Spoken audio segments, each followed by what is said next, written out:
All right, this is the 1122 Wingnut Radio out here for Anarchy Television. I'm going to sit here and bang on some metal today. I'm not sure what I'm going to make yet. I think I'm going to make a knife or something. I'm going to start with this.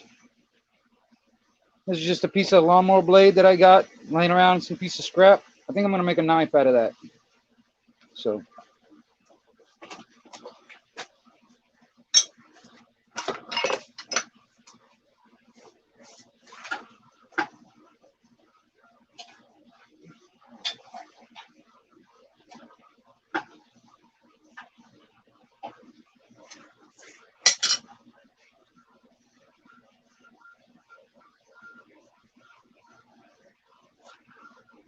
I'm not going to be doing too much conversating with the chat, but let's see here. I can't even. Damn. Mike Taylor, good to see you, man. I ain't even got my glasses on, so I can barely read that shit. But, yeah, I'm just going to sit here and bang on some hot metal today.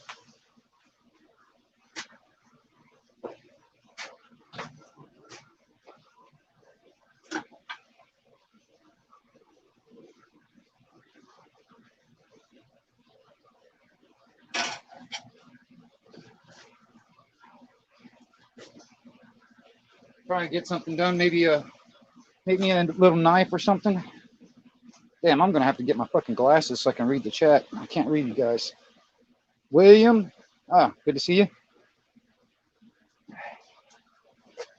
Can't read the chat because I ain't got my glasses.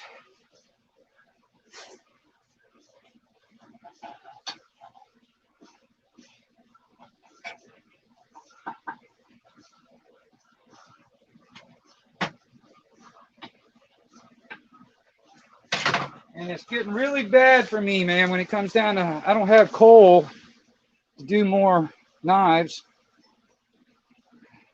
Really getting hard to find coal. I can't do too much when it comes down to knives, or like really good shit anyway.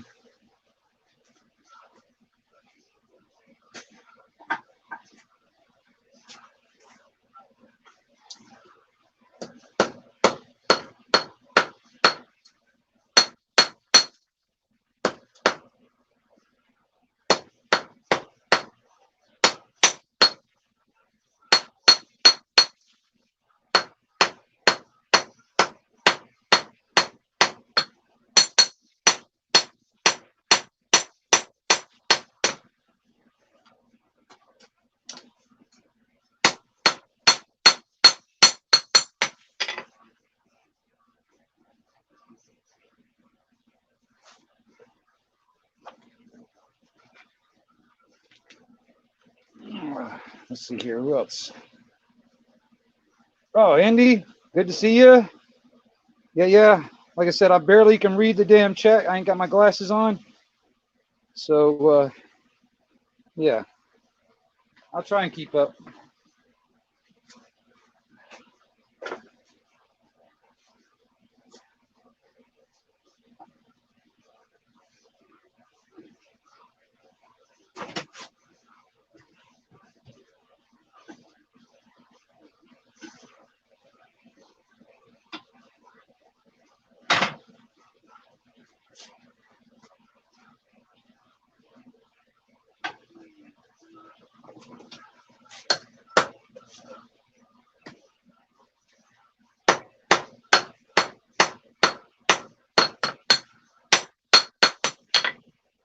I knew I was missing something. I'm missing a damn fucking light bulb. Burnt out. Dang it. What? I knew it was a little dark in here. Damn bulb burnt out.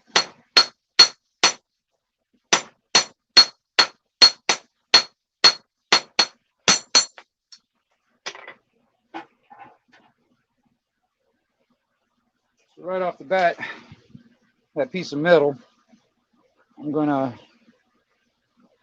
try and work out a handle first, or a little stem for a handle for a rat tail thing, and then I'll try and work out the blade.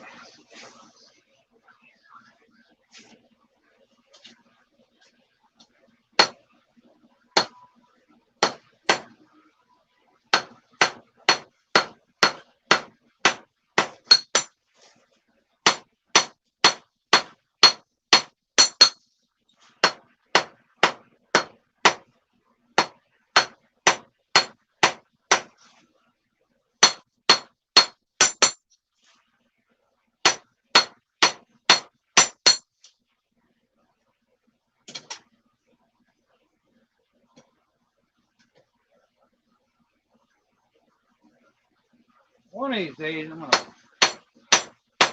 make me a better pair of tongs. Never really been good at making tongs.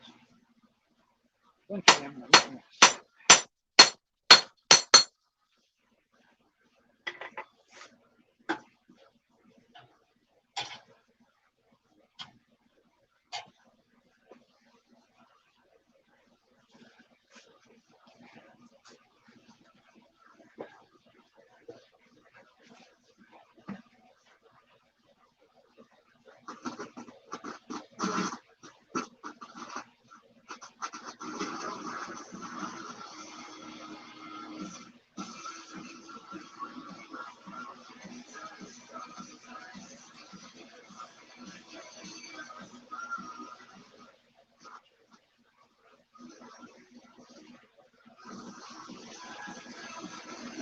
Well, you know, shit happens. Let's see.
Damn, I hate this fucking coal that I'm using. It sucks.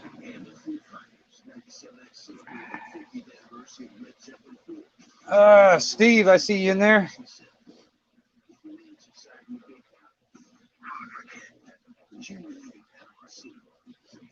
But,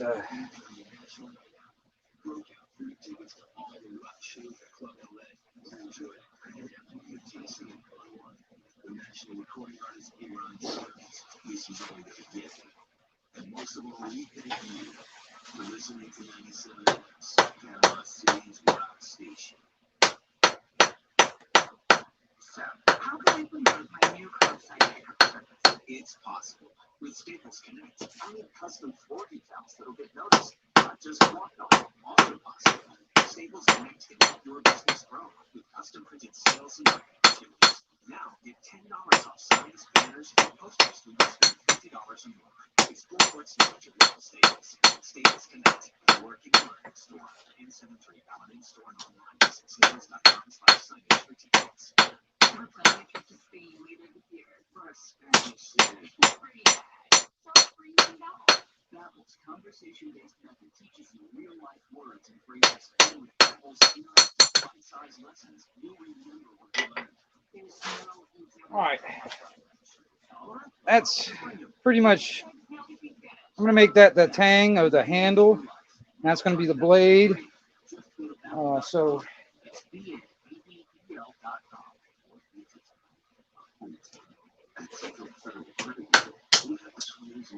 To build the life you always wanted, right here at home. Single federal credit union dedicated to home. Federal insured by NCUA. Blue Star Medicaid Company gets 5-star reviews from our loyal users for fast delivery, pain relief, almost any skin irritation. Blue Star includes insight and fungal infections. With one solution I had psoriasis for my elbow. Blue Star works wonders. Amazing stuff. Here it all, it is gone. Look for the white box with the Blue Star, the first aid section. Feel Blue Star real fast. Let's see what kind of a knife I can come up with out of that piece of scrap metal. Damn, man, my fucking eyes. I cannot read shit, damn, without my glasses. God damn. There's no easier way to learn that language. Ahora hablamos español. He just said now we speak Spanish. Babbel, language for life. Now try Babbel for free. Just go to Babbel.com. That's BABBEL.com. Hey Indy, since you're my only mod in there, take care of my bots for me if you would, please. I really can't mess with all that shit right now. Sorry about that.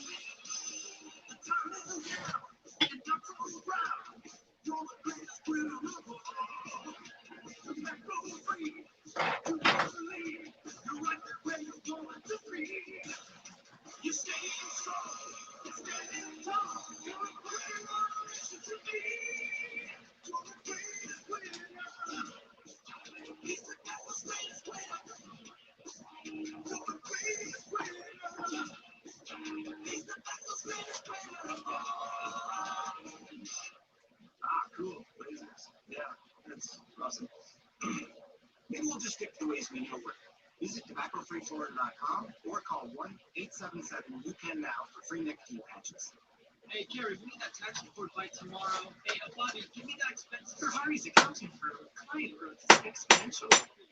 He needs Flipside accounts. Flipside State and also Indeed can help you hire great people fast. Indeed you do. Thanks to Rich Indeed connecting with quality candidates with visitors your sponsored job description. Visit Indeed.com/credit and get $75 for your first sponsored job. Terms and conditions apply. Have you wanted to speak a new language but thought it'd be too difficult or take too much time? Then try Babbel. In just 15 minutes a day, Babbel teaches you conversations that you will actually use. With 14 languages and learning topics like travel, business, relationships, and more, you'll learn what matters most to you. Babbel. Language for life. Learn a new language of ease. Go to Babbel.com to try for free. That's BABBEL.com. Eventually, I'm gonna have to build me a new forge, one that works on propane or something like that, or buy one or the other. Because, like I said, it's getting really fucking hard to find coal down here in Florida, and I'm running real low. I would love to have like a whole dump truck full they can dump out here, man, like a ton of it. That would be fucking cool.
Something to do today.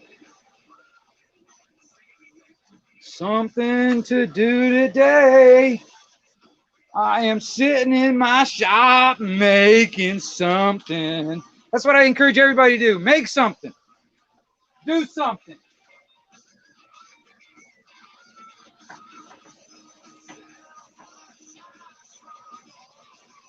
And to all my European, UK friends out there and all that stuff out there, this is how you make a knife.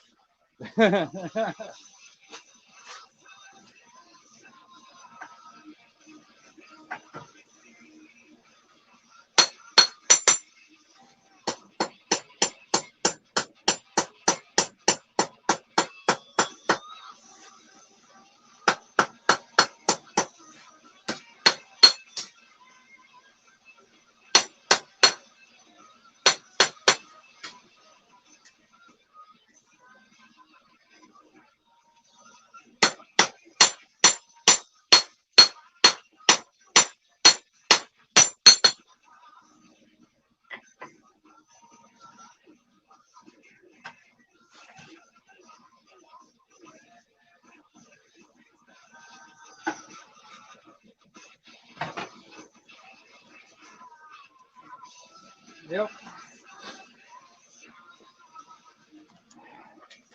See, that's the thing about us humans. We can make anything.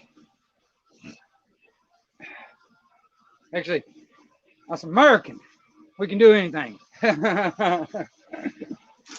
By God, that rebellious fucking genes in our blood saying, fuck it, I'm gonna make my own goddamn knife. Fuck it.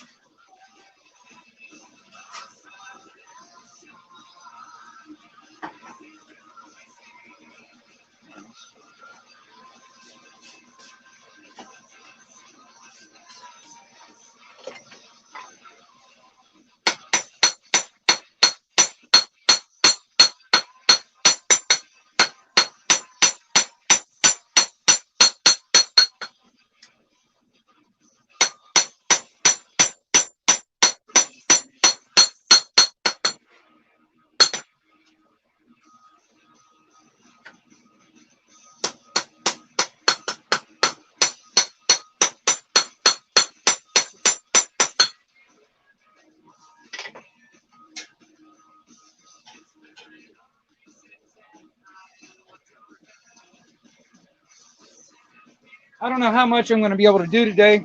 I'm running straight off of my battery, and I pretty much screwed my battery by sitting there charging it all the time. So I'm going to have to get my glasses so I can keep an eye on how much battery life I've got.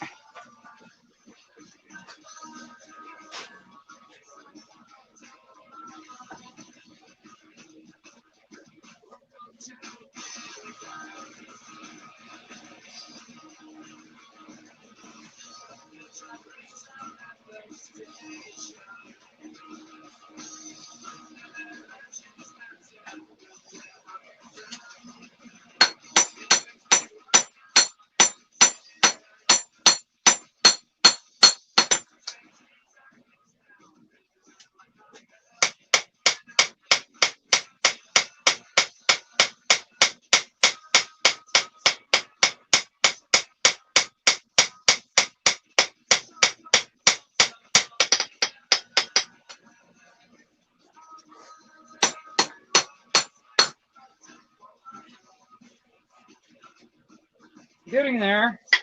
I'm getting some kind of a shape on it.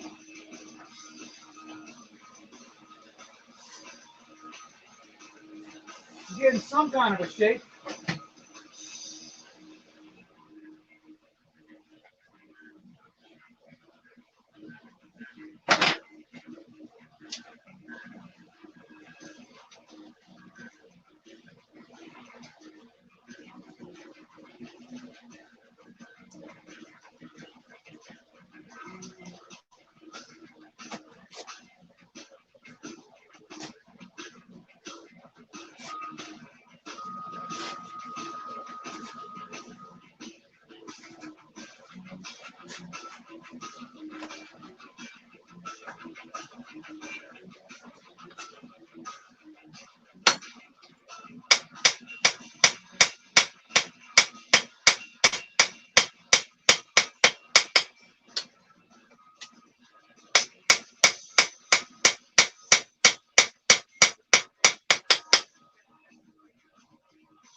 Hold on a second. I need to get a fucking bulb in that fucking thing.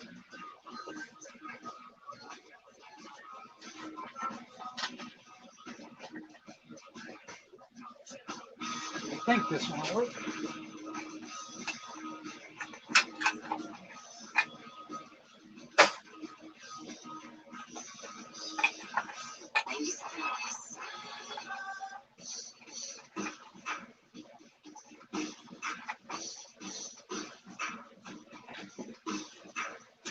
There we go. That's a little bit better.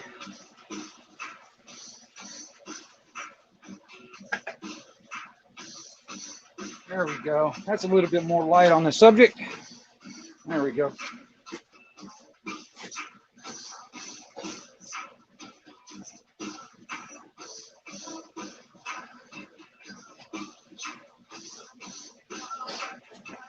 Switch hammers. I'm going to go to the lighter one.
Man, it's been a while since I've been in this shop. This fucking place is a mess.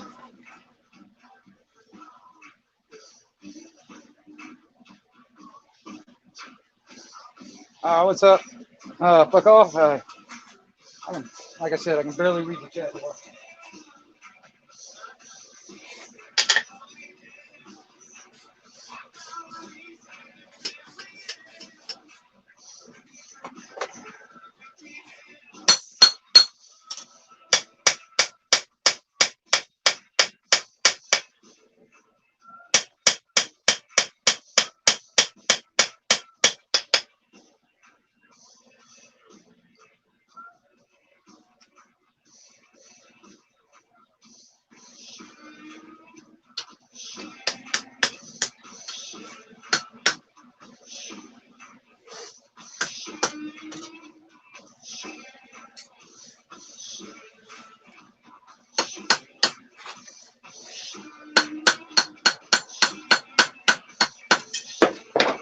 Come here.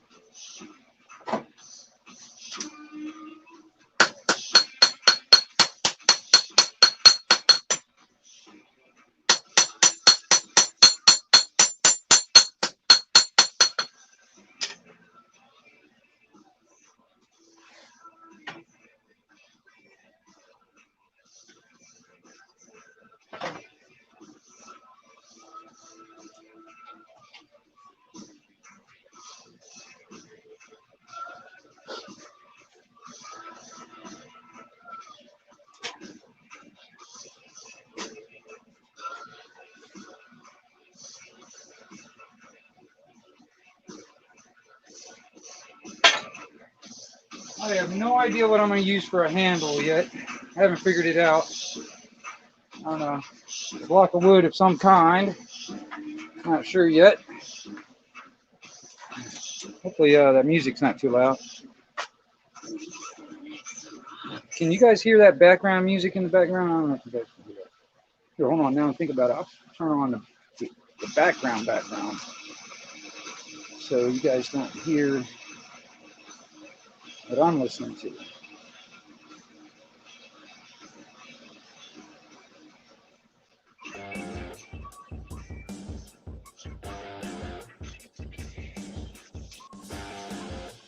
There we go. Well, I didn't want the damn copyright strikes, so I'll throw some background music in there other than what I'm listening to. Fuck thing about the damn the WooTube gods.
Really got to do some repairs in my shop. Shit, fucking walls are falling down and you need to put some fucking plywood up. And stuff.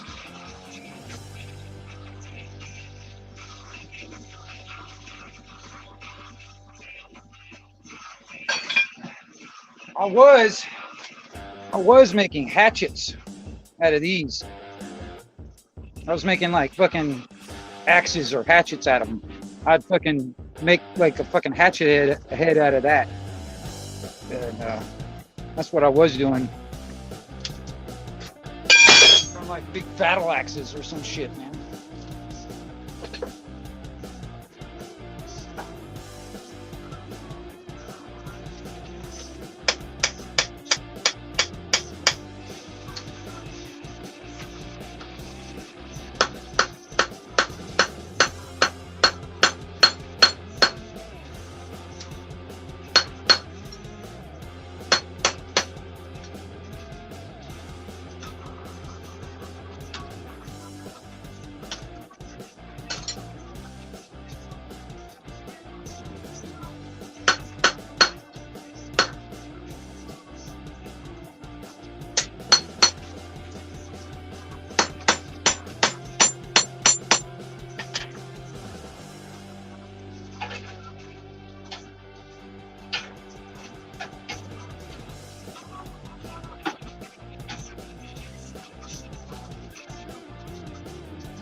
Oh, yeah, buddy.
Just in case, I don't know if you guys are interested or not, but this is my homemade forge.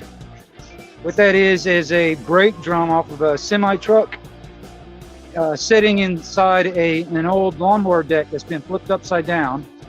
And I made a stand for it in a chimney, and I cut a hole in the side of the brake drum, and I've got a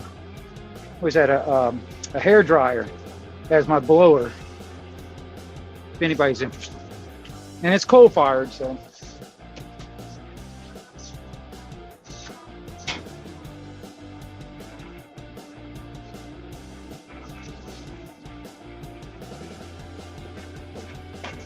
Let's see here. I'm trying to think of.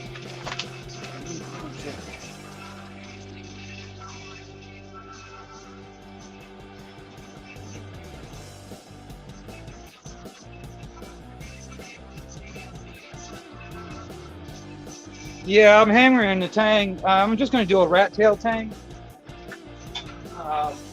That's all I'm doing right now. Yeah, I'm kind of doing a little bit of the blade and the and the tang and stuff and all that stuff.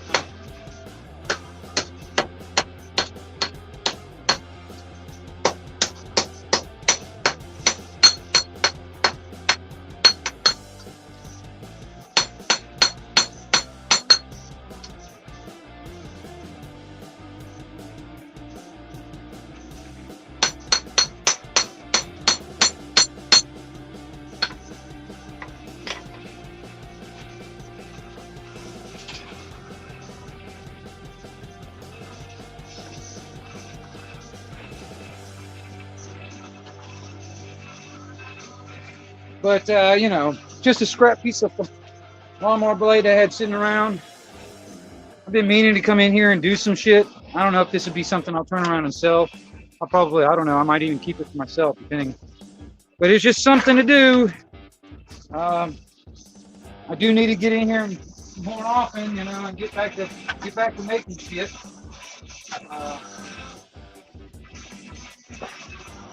I've been kind of relying on some of that welding work that I was doing, but that kind of screwed me over. So,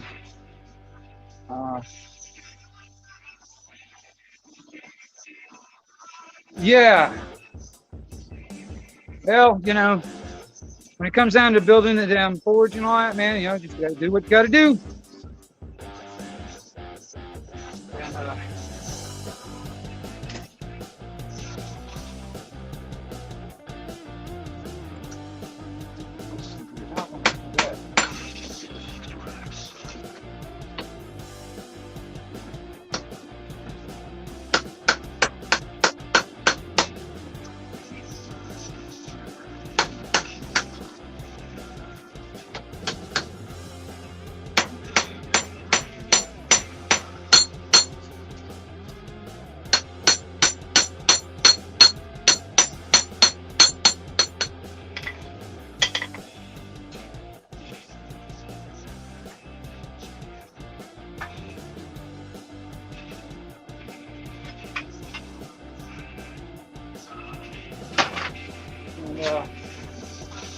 okay.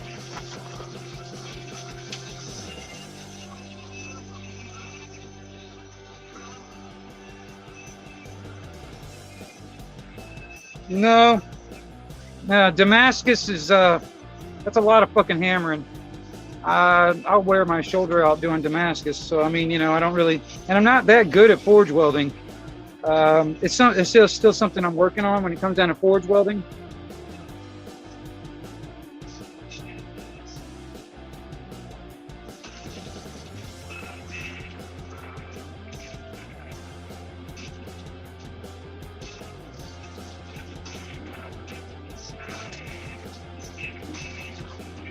Right on, man. I appreciate it, man. Hey, you know, it might give me some inspiration to get back here in the shop and actually do live streams of me making shit. You know what I mean? I've been meaning to do it. I've been thinking about it for a couple of weeks. I just haven't done it, and then now I'm doing something. But it's like I can't really do a whole lot in the forge because I'm almost out of fucking coal.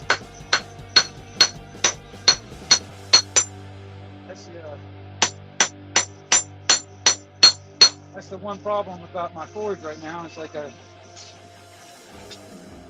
can't really do too much with what I've got at the moment. And, but I can do other stuff.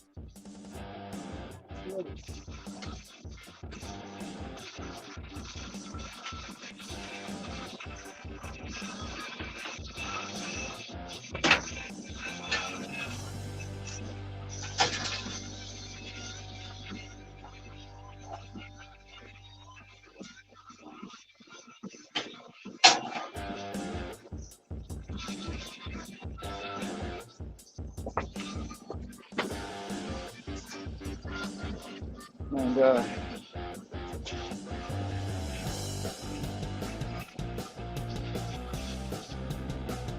I woke up this morning to fucking 25 degrees. 25 fucking degrees Fahrenheit down here in fucking Florida. Fucking froze my, I'm serious. I could see my breath inside the house. Fucking cold, man. I am so glad that for the past few years, it'll only get this cold like maybe at the most a week out of the year. So I'm actually kind of glad about that. But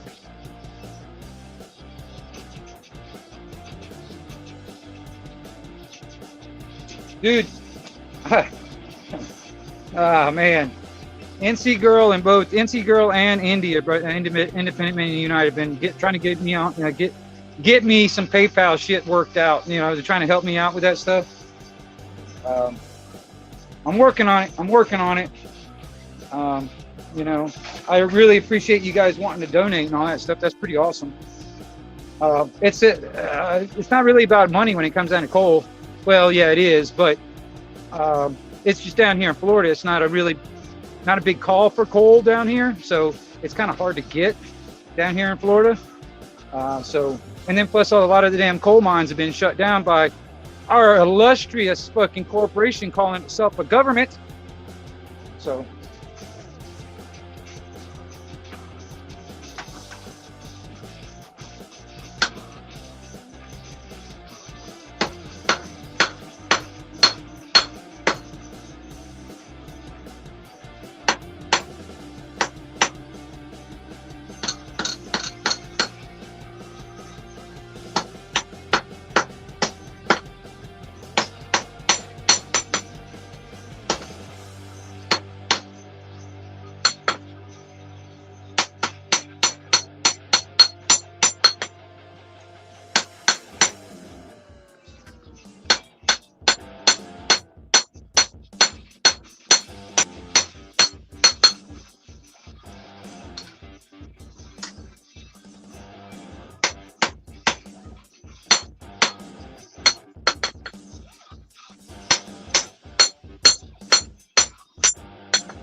it might not be too long. I mean, I'll just basically kind of get the basic fucking blade kind of shaped out.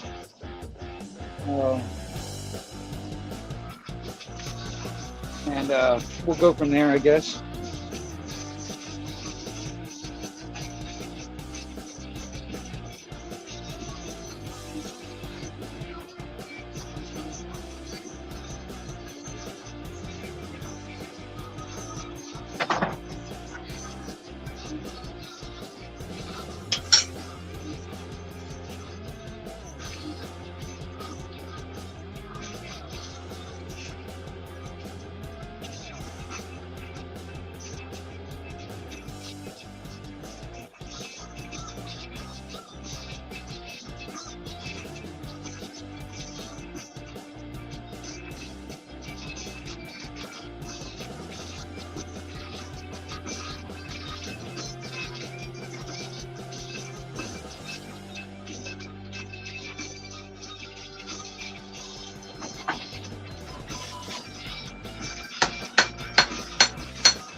Straighten that out.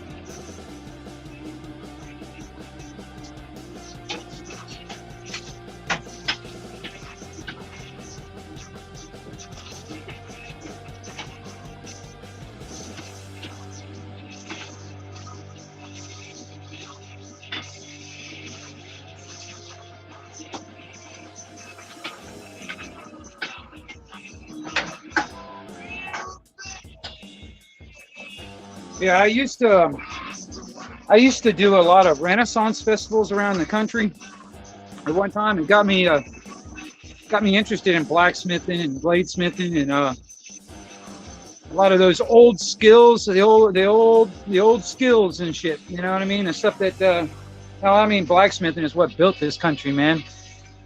I mean, everybody needed a blacksmith. Every town needed a blacksmith. When the shit hit the fan, this skill can be very valuable because there's not a lot of people doing it anymore.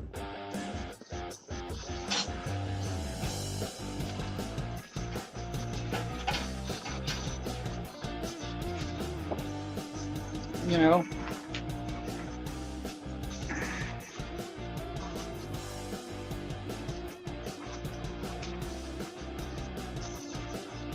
and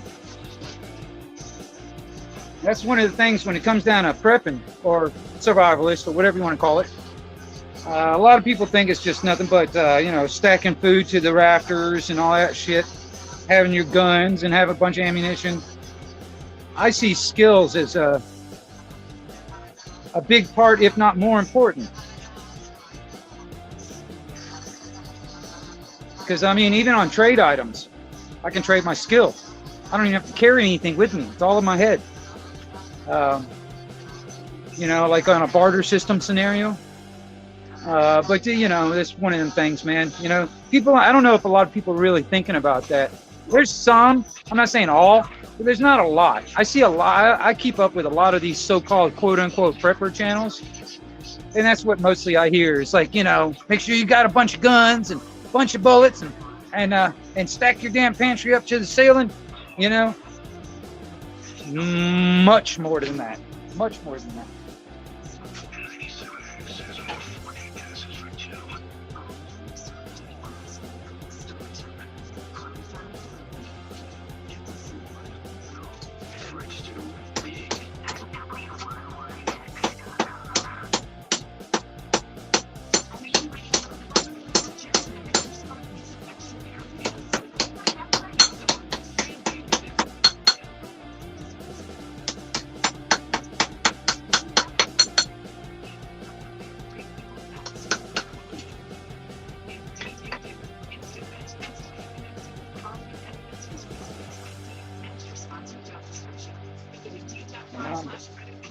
Just playing around right now, actually.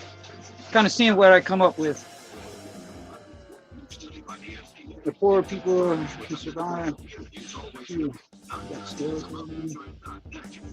Well, that's the thing. That's what I like about a lot of the people I've been coming across on the internet, or at least on YouTube anyway. Everybody's got their own skill set. And I don't have all the answers. I don't have all the fucking. I don't know everything, but all of us together, we've got a shitload of fucking skill sets and a shitload of knowledge, and that's what the powers that be are afraid of. If we all get together and actually start communicating and coordinating, we outnumber them for one, and then two, we're fucking smarter than they are. All they've got is lies and violence. They don't have any creativity. I mean, yeah, they can be very creative on how to kill you, but other than that, they don't really have any creativity, man. They don't know how to produce anything.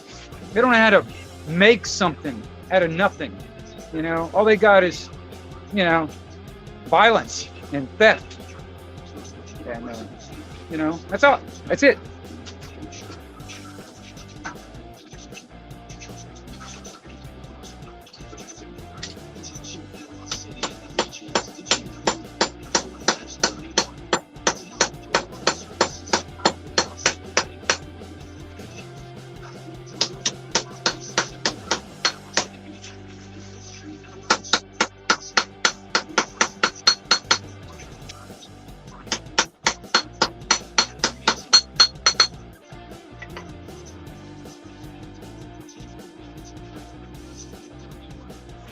That thing is going to be like a little shaver type knife. I don't know what I'm going to do with that, man. It'd be like a little, I don't know. It might be that might turn that into a kitchen knife or something I can use for camping and stuff. You know, a knife I can use for like, you know, preparing food or something. I don't know. I don't know what I'm gonna do with it yet.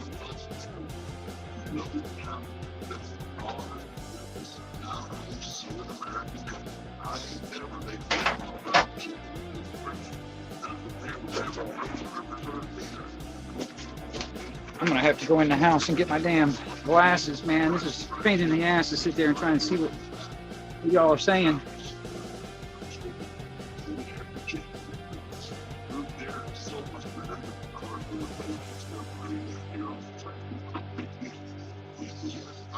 Oh yeah, fuck off. I'm gonna tell you, hey, when this thing's done, be all right.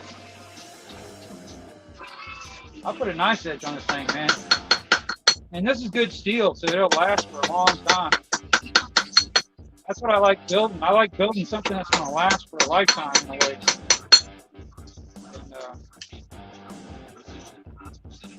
And, this will definitely last a lifetime.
All right, this is what I got going on so far.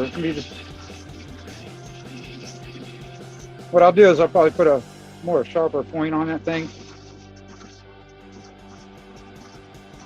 But a rat tail tang, I just put some kind of handle on it. I'm not sure yet.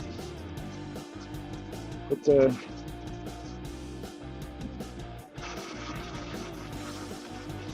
yeah, I'll work on that a little bit. Let me turn this off.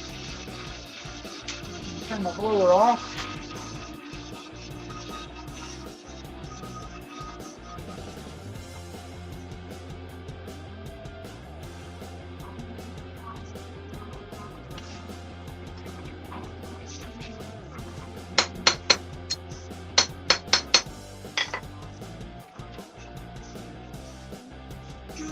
But this is just a start, because I have to go through the tempering process, the hardening and all that stuff. But I'm gonna do the rough shape out,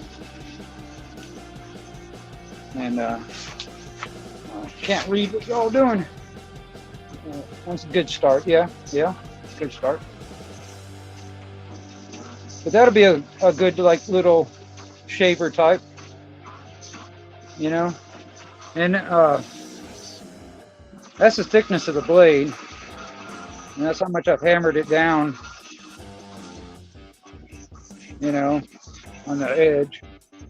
And I don't know, you guys remember what it started out with, you know, and I extended that tang out. I'll probably shorten that up a little bit, but because it is a little long. Let's see here.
We're not gonna take it. Hell no. No, we're not gonna take it no more.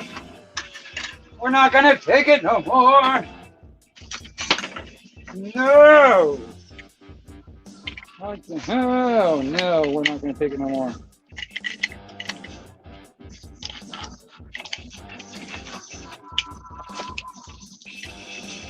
No, we're not gonna take it.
We're not gonna take it.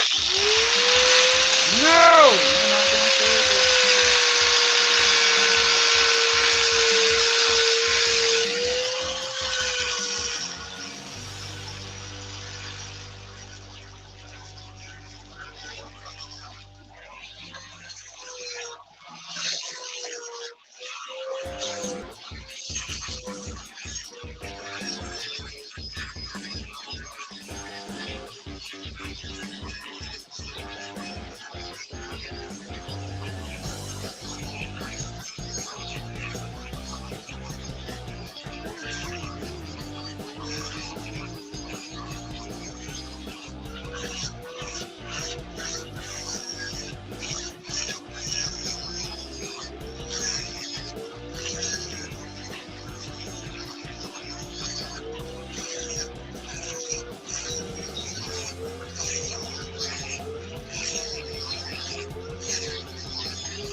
Oh, yeah, buddy.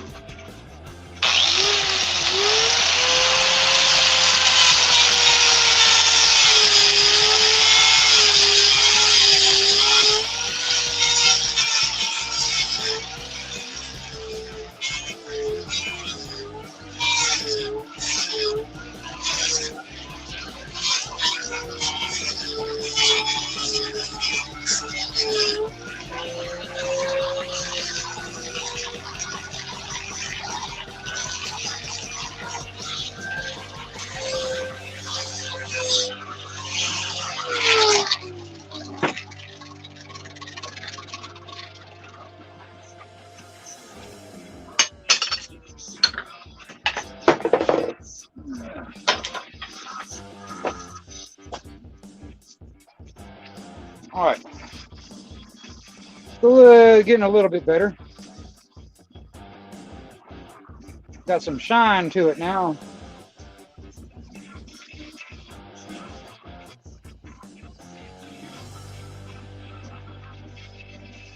Here, wait a minute. What is that? What are you guys saying?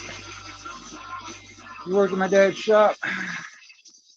He would hand you a piece of sand and paper. It works at smaller scale and everything. Oh yeah. I can do a lot without power tools, but it makes it a lot easier and less time.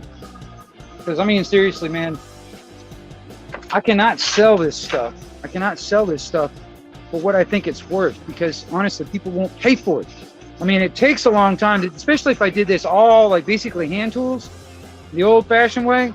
Dude, this knife would have to be fucking pretty damn expensive, and that's just the knife. That's not including like a sheath or anything like that I may or may not make. You know what I mean? And that's unfortunate though, because most people are so fucking used to paying those cookie cutter Chinese crap prices. You know what I mean? They don't really, a lot of people, there's a lot of people out there, I'm not saying everybody, but a lot of people out there that cannot appreciate handmade shit. But so far, that's where it's at. I mean, and honestly, man, I can do a little bit more to it.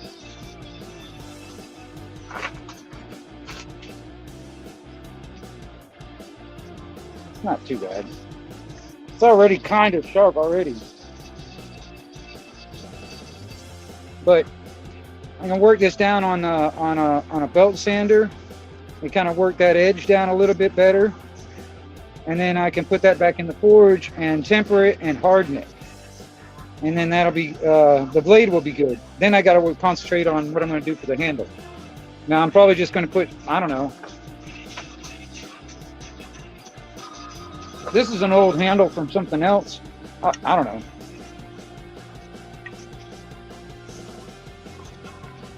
Something. You know? I don't know.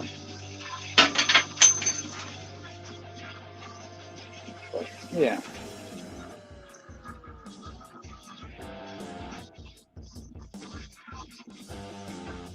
Matter of fact, I'll get this on a belt sander real quick.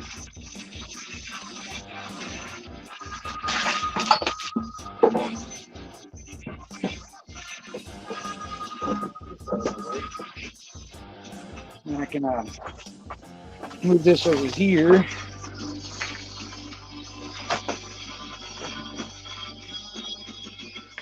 Get on my belt sander.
Not too bad. It's actually a pretty decent little blade.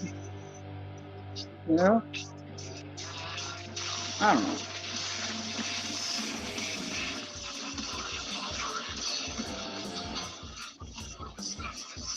All right. Well, for now, about you know, about what I'm going to do right now. You know, because my battery life is not all that great on this phone, so I'll do more on this thing on another video, and I'll go back in the house and I'll plug myself in and I'll get back to what all y'all were saying in the comments and shit. And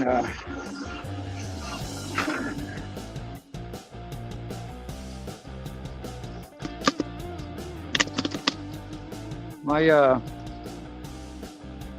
all my dogs are fucking out wandering around in somebody else's damn yard this morning somewhere. So they're nowhere to be found. I don't know where in the hell they are, honestly. Yesterday they came back with a deer skull, and I don't know what kind of fur it was, but it was like the skin off of something. I don't know what it was. It was just, I don't know. It didn't look like a deer skin, so I'm not sure what it was. Hold on, let me turn this music down a little bit. I can hear it again. It's a little loud.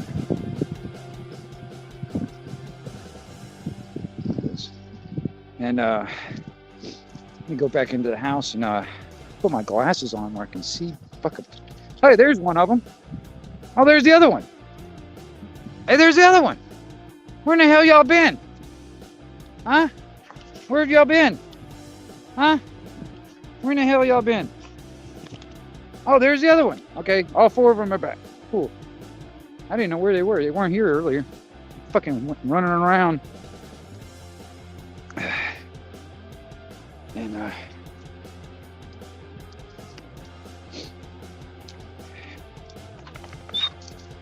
guys, my fucking little pack of dogs. All right, let me get in here and see what y'all are all talking about.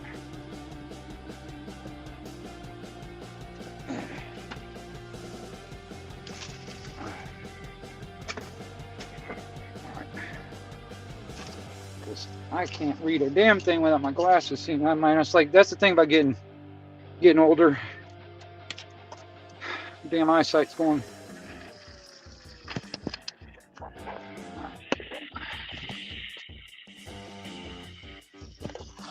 Hold on, bear with me, y'all. I'm plugging everything back in. All right.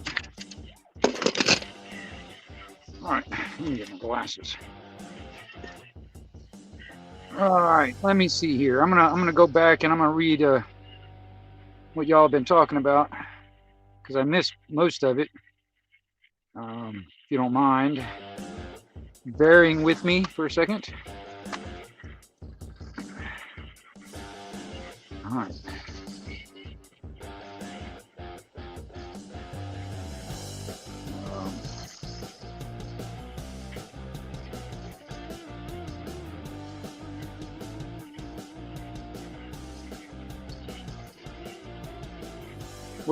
What I'll do is I'll go back out there later and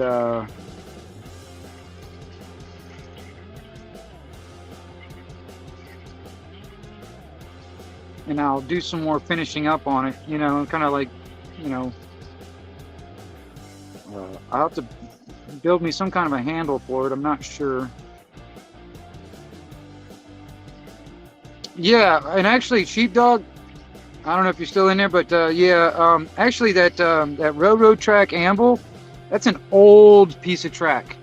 The old railroad tracks actually had a flat surface on it.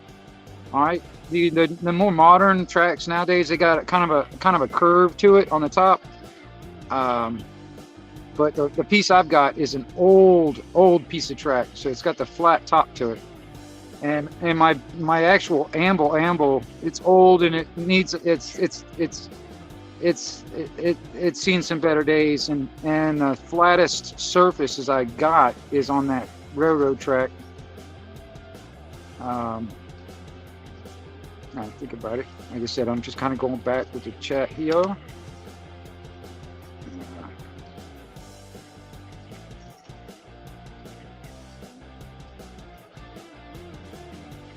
Yeah, exactly. That's exactly right. Keep the work in America, by God, right? Yeah, made in America, by God. It's about damn time we can actually get back to actually, having pride and it was made in America. I'm so sick and tired of that damn cookie cutter Chinese crap. And then they got us by the balls when they don't want us to fucking, when we don't, you know what I mean? When we start depending on their shit.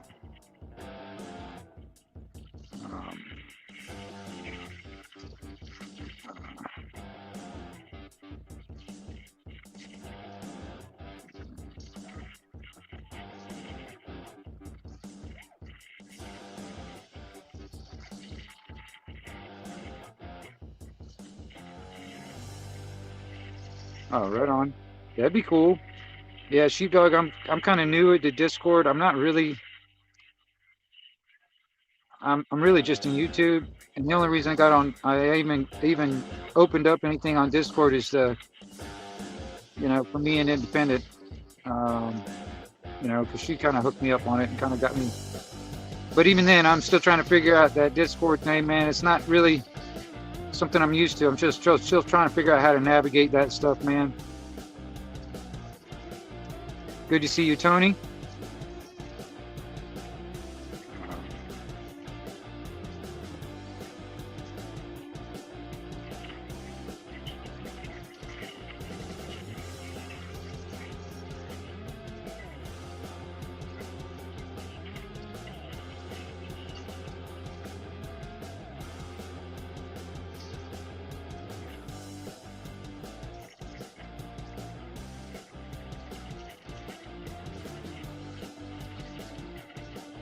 No, it's not a magnet, actually. No, it's not a magnet.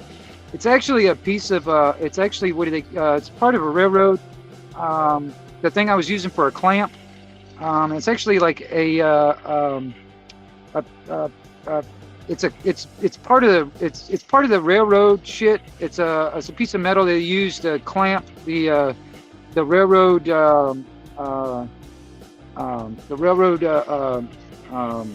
rail to the actual ties itself, I think, if you want to, if I said that right. But it's I get a lot of railroad shit. I mean, everything from railroad spikes to plates to brackets. That's what that was a bracket that I made into a clamp. It was actually a bracket and a railroad spike I welded together, and it happens to fit in my hardy hole of the anvil. So I used basically I made it into a clamp, I can clamp stuff onto my anvil and like that kind of thing. I've got vices and shit like that too, man, but it was just easy for y'all to see what I was doing. And let's see here.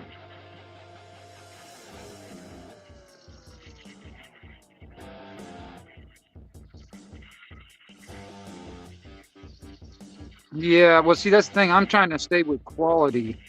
You know what I mean? And I'm not an expert blacksmith or bladesmith either. There's people out there who do much better job than I do.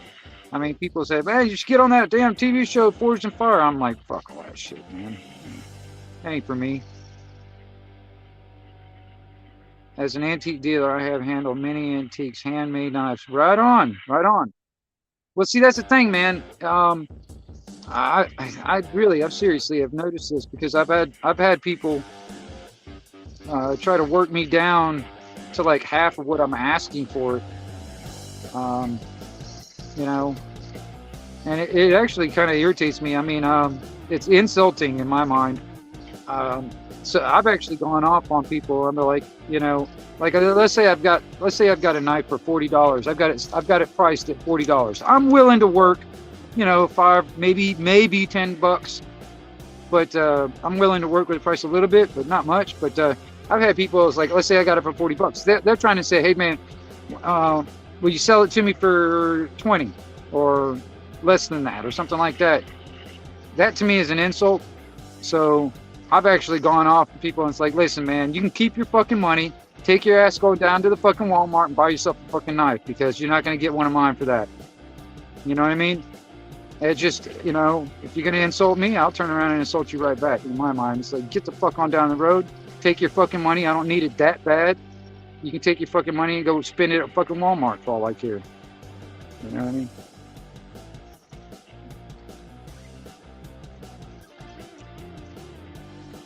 Hey, Sheepdog, I'm still learning. I'm still learning the Discord. I don't know how to navigate it yet. I just made an account just recently, like in the past couple of days, you know, and because Independent Mini United kind of got me hooked up on that and kind of, you know, directed me in that direction. It's another way for, you know, to network, I guess, but I'm trying not to spread myself thin between many different types of formats or whatever you want to call it, because I like to keep it simple. And oh,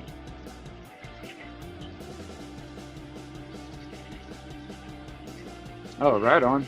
Cool beans, man.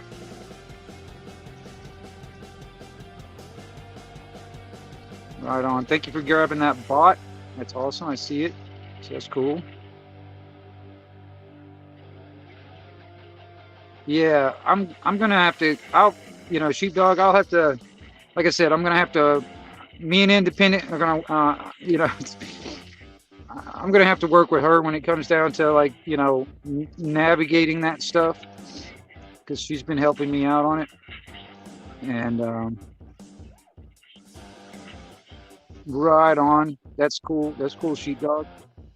Um, you know, and honestly, man, like I said, I need to get back in the shop and do some more stuff because I've been making, like, all right, you know, on the knives that I don't have to use the forge. Now I can do some knives that way. All right.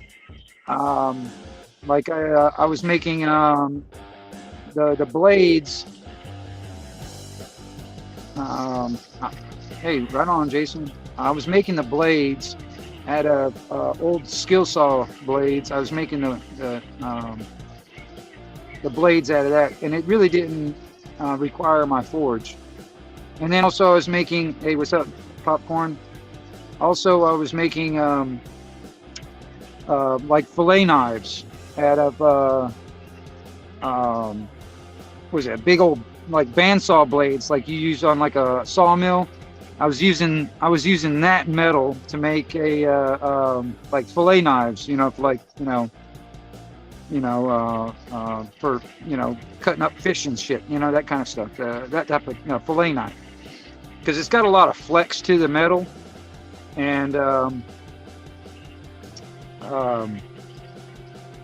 it's already basically tempered, you know, from the factory and all that stuff. So I don't really need to do a lot of hardening and stuff on that stuff, man. You know, same thing with the skill saw blades. They already come, you know, sort of kind of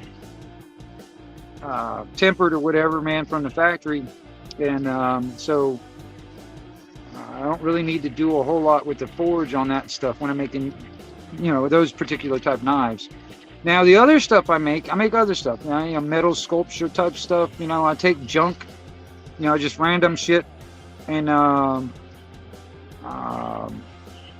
you know, and then make something out of it. Let's see here. Let's see here. I'll think about it. I've got some photos. Let's see here. Let me do it this way.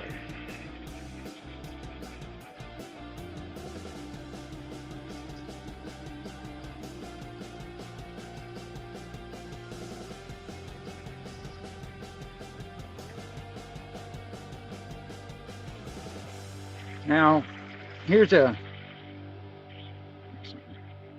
pig made out of a propane tank. All right. Here's a skinning knife that I did. Yeah, yard art is actually, man, I mean, people like that stuff. That's a skinning knife I did. It's modeled after an old timer. I don't know if you guys are familiar with old timers. The shape of it is basically the same as an old timer. But I was making a bunch of these when it was around hunting season. They were all generally the same, but they're all, each of them are individually different because I can't make them exactly cookie cutter stuff. So every one of these are kind of like a one-off. Here's a chef's knife that I made. Now the steel that I'm using is these are lawnmower blades that I'm using. So that's a chef's knife I made. There's some other little knives. Now these weren't these weren't made in the forge. Now these are like skill saw blade. That's the type of metal I'm using for the blades themselves. It's really thin, lightweight. You can't see that all that well because of the glare. But that is what they call a bill hook. It's like a farming tool. It's got an edge or a blade on this side, and then it's also sharp on the inside right here where this hook is. So it's got a sharp edge on both sides. This side is more just chopping, and this is more like like ripping up like weeds and shit or whatever. Here is my version of a parang type style.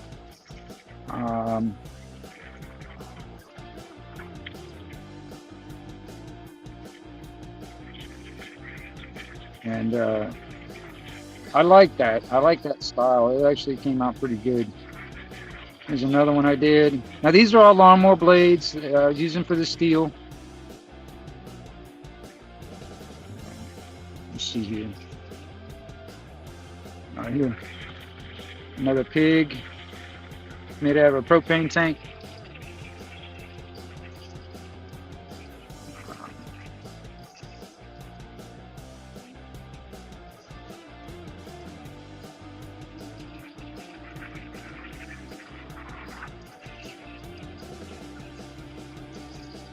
I'm trying to find some more of the ones that I did in here. Oh, here's another one of those skinning knives that I made, and the guy that I sold it to, like that same day he killed this rattlesnake, skinned it with that knife. That was pretty cool. He sent me this picture. He's like, I couldn't wait because it was a custom knife. I actually had to make a custom handle for him and all that stuff. And he's like, I couldn't wait. I had to use it. So he found himself a rattlesnake and he skinned it with that knife the very first day that he got it from me. So that was actually pretty cool. I mean, I don't know if you can see that. I even put my little mark on it. I got a little mark, my little mark. Now this is, I think that's like a tree root that I used for a handle.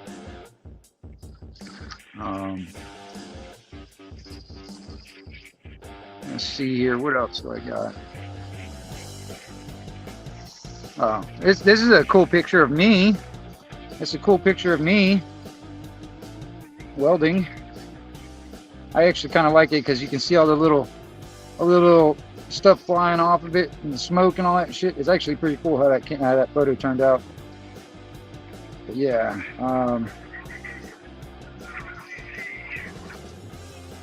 Let's see here.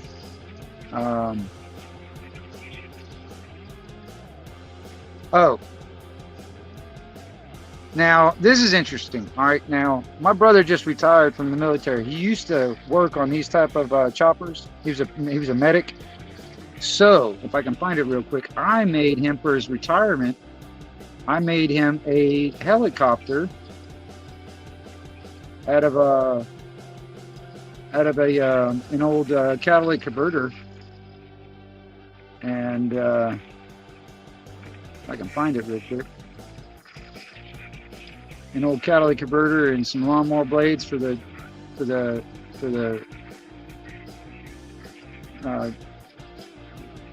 shit, I can't find it. Where the hell is it?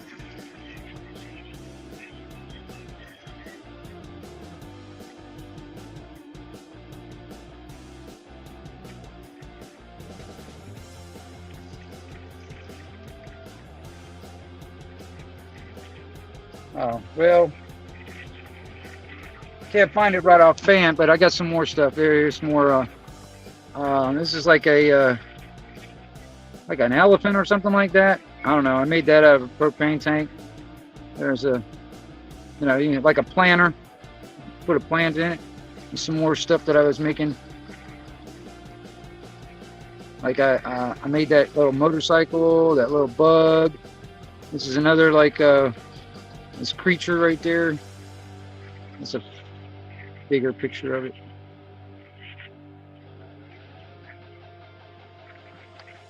You know, there's another one I made. This is what I call the chopper.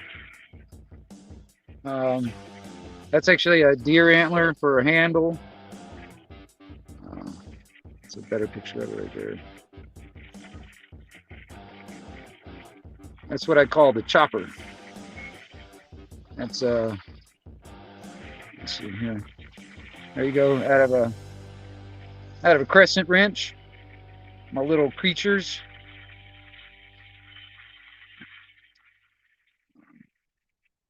There's a motorcycle I made. You know, just some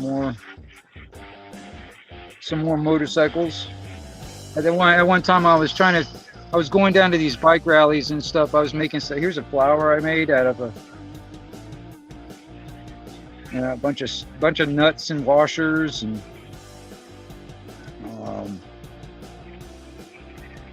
here's my I still have this actually. I haven't sold it yet, but this is what I call a Florida Mosquito, made out of a pair of needle nose pliers and some butter knives and stuff for the wings.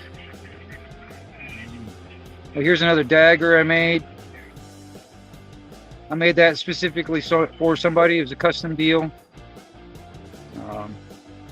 This guy I know, his daughter wanted something, to protect herself from with, so I made her that. That's a picture of my puppies when they were just born. Oh, here's a fish that I made. Here's a fish that I made, and that's made out of like an electrical clamp. And I was using skill saw blades for the fins and stuff. Here's a grasshopper I made. I have a railroad spike.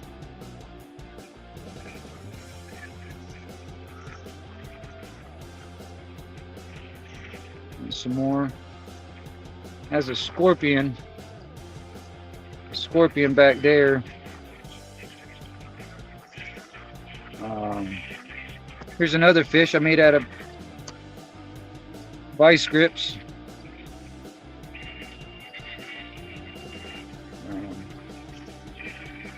There's my pups when they were puppies. Oh, here's that helicopter. Here it is. There it is. There's the helicopter I made for my brother. All right. I did that for his retirement. That's a catalytic converter. It's got lawnmower blades as the blades for the helicopter, and I've got little green army men in it. You know what I mean? Doorknobs for the wheels. But it's basically it's like the helicopter he used to work on. So that's the kind of stuff, Oh, that was the helipad I made for it. Yeah. Let's see here.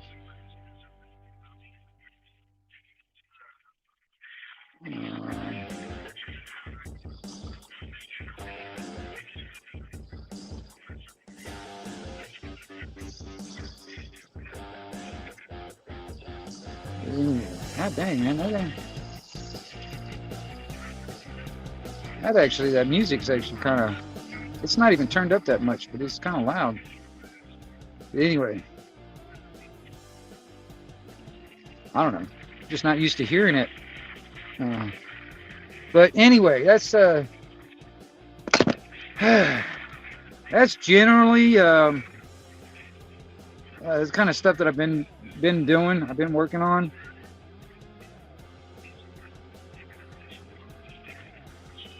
You know, Dr. Otto, I've actually, I mean, you know, I'm gonna tell you something. Um, I watch a lot of stuff when it comes down to archaeology and stuff like that because I'm interested in what's being found. And I've also noticed that a lot of the mainstream archaeologists and all that stuff, man, it's like a lot of stuff.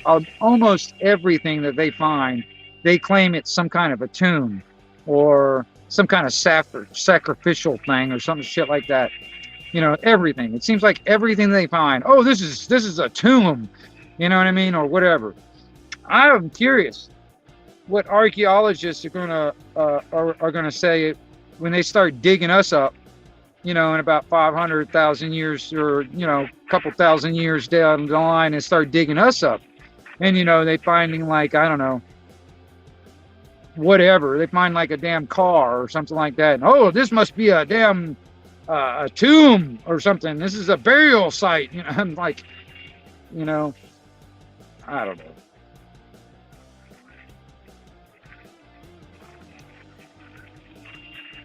Yeah, it's a tomb for sure. Yeah, I don't know, man.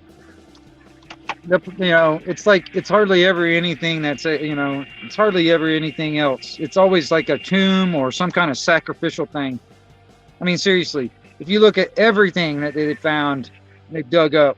Oh, it's got to be a tomb. You know, this is for a burial site. This is like for a lavish king to be buried in, and blah blah blah. Yeah, they don't know what the fuck they're talking about.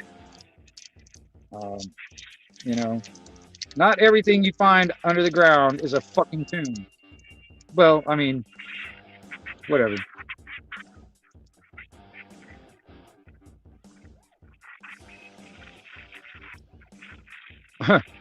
Fuck off. It's one of the honest truth. I've got, I've got at the moment, you know, when I try and sell it, at the moment, I got 40, yeah, I got 40, $45 or something like that on the sticker or whatever. I can't remember. But, you know, even, you know, in the right place with the right people looking at it, um, you know, people wouldn't even flinch. They'd have that $45 out of the pocket and faster and shit. But then you get a lot of these people out here that really don't have a lot of money. You know, they don't really, they can't really spend that much money on something like that or whatever. And I mean, I don't know, man. I know on certain places, I've had people tell me $45 is not enough. And then I've also had people say, man, you know, it's not worth more than $15. But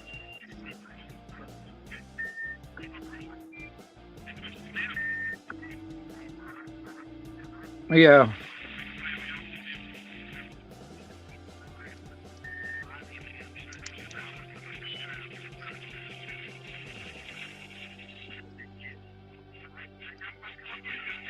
Huh.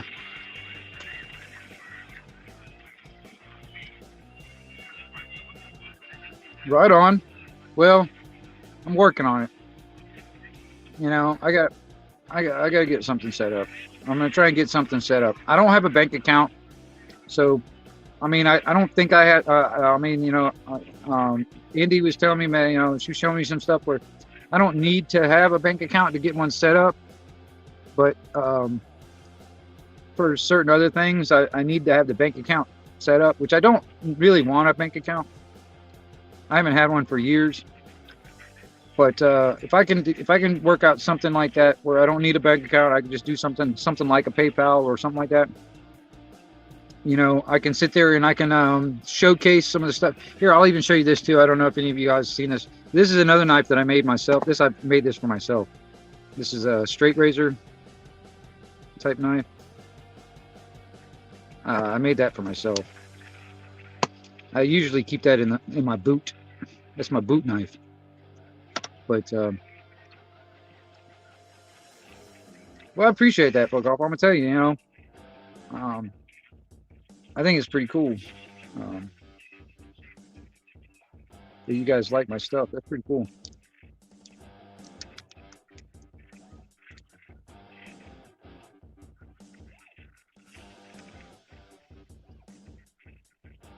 Hey, right on. Right on.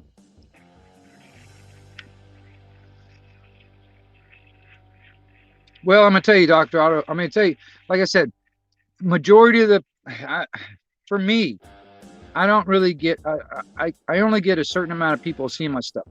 All right, because what I do is I go down to this local gas station. I sit in the parking lot and I try and sell my stuff there. All right. So I only get um, people around the area, or maybe even some tourists every once in a while, but generally just people around here that get to see my stuff. I don't really get it out to where a whole lot of people see it.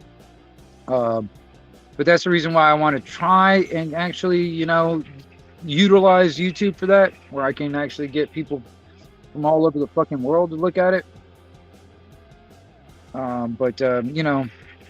And then try to figure out prices and all that other stuff, and then figuring out how am I going to ship it, how much it's going to cost for shipping, blah, blah, blah. It's just some logistics that I got to figure out. That's all. Well, I'm going to tell you something, man. It's like, what was his name? Van Gogh. He died penniless, and his work really didn't get, recognition and make a lot of money until after he was dead. So I don't expect to be a billionaire or a millionaire or anything like that for what I'm doing. I really don't. That's like, it's not really reality to me. I don't see that happening. But who knows? Some of my stuff might be valuable after I'm dead. You know what I mean? Who knows? Because like I said, even if I make let's say like on my skinny knives that I was making, even if I made like let's say I made a dozen of them, they're all generally on a general basis look the same, but they're all individually different because there's the handles would be different, the blades would be slightly different or something, or you'll see that some of them you might be able to say the hammer mark, some of them you won't, blah blah blah. It'll have imperfections on it, so each one of them will be a one-off. They're each individually one of a kind. So yeah, that's on my knives and stuff, even on my like I said, even on my metal art, the yard art type of stuff. It's basically a one-off type of stuff. I mean, I can generally make, like I've got a bunch of grasshoppers that I made up. You know what I mean? And I mean they're all generally the same, but there's slight differences and stuff like that. And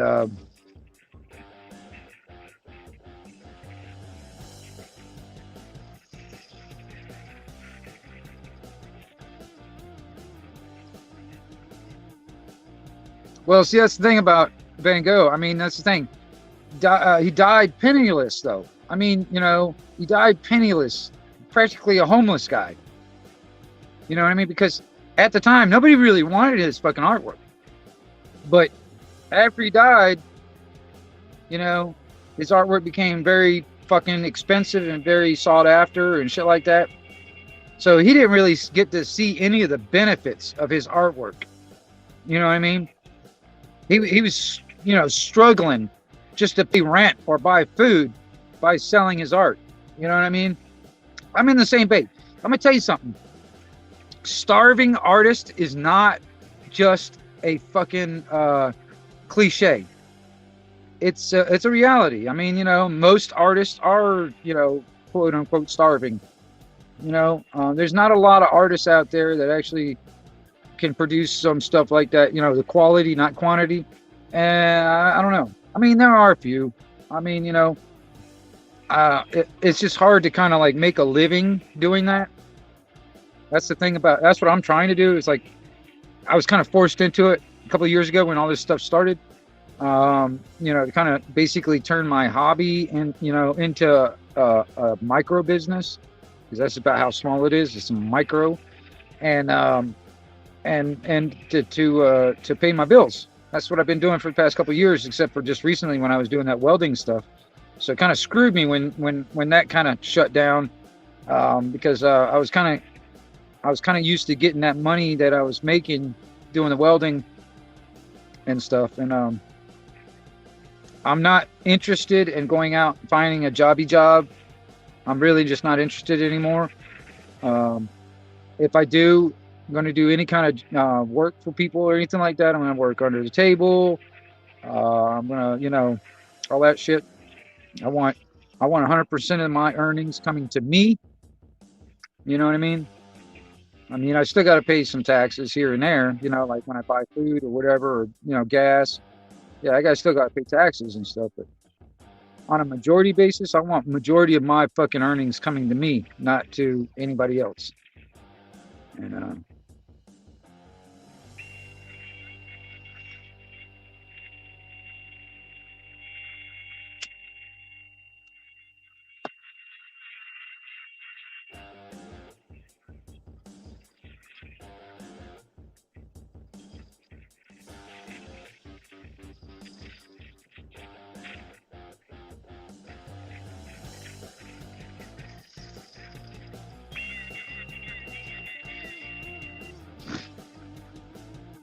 yeah, well, that's the thing. It's like, well, yeah, I agree, Dr. Otto, on that end of it. I mean, I have a big problem sometimes trying to find uh, like like trying to figure out prices for my stuff. You know what I mean? It's it's it's a big deal to me. You know what I mean? Um, because I'm trying to get at least something for my time. You know what I mean? But I got to make a living. You know what I mean? So I gotta put the price up a little. To a majority of people around this area, majority of my stuff's kind of steep. When it comes down to the price. SD, you know what, Sheepdog? I have an SD account. I have not used it yet. I have an SD account. I've got to actually hunt it back down. I've got it written down somewhere. But I made an account, but never used it. I did like I like to browse around SD, to kind of get some ideas, like because there's a lot of other people doing stuff too, and I was like, oh wait a minute, that's cool. Maybe I can make something like that, that kind of thing. So I do get ideas from SD, but I have yet to do anything to like try and sell it there. But that's the reason why I might do something like that with my YouTube. It's just basically sit here and make something or just show it off, and then leave my email and if y'all are interested in something like that, email me, and if I haven't sold it, we can work that out. I have to get a PayPal type of thing or something like that worked out, and we can work out a deal, and then I can figure out the logistics on shipping it out and all that other stuff, and I'll be good to go. But it's like I've never done it before, so I'm kind of timid and about doing all that stuff. But I know once I do it a couple of times, I'll be just fine. But it's like the PayPal thing. It's like I almost need somebody to kind of hold my hand and walk me through it, and and make sure everything's cool for the first couple of times before then I can.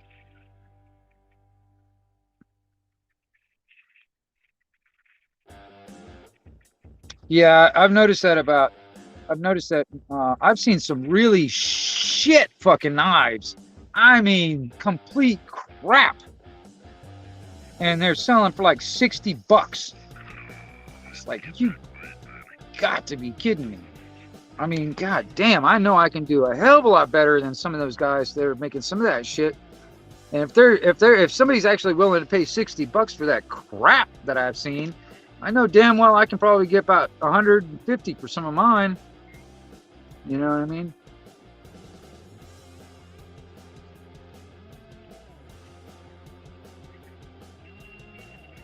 Oh yeah, I'm gonna tell you, eBay is pretty messed up.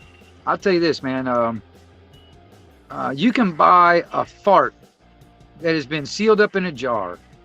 I mean, literally, you can go on eBay and get a jar that has a fart sealed in it. I mean, kudos to the guy that actually does that stuff, but the freaking people that actually buy it, I mean, come on, man.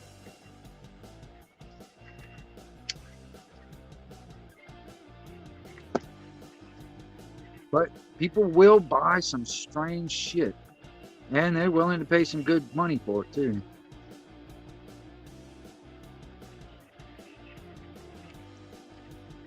Dude, it's crazy, man. It's crazy. And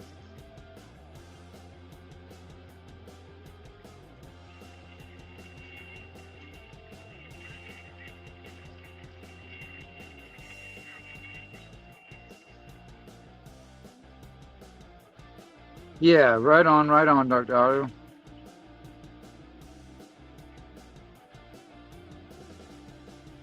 Yeah, no kidding.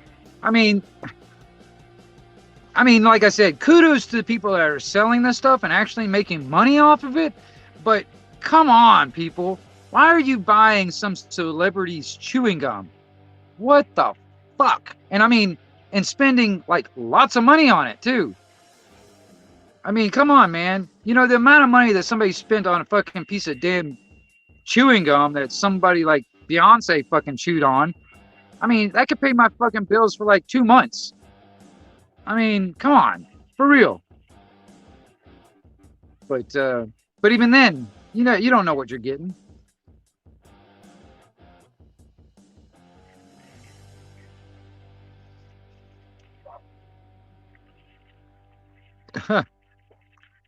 Real,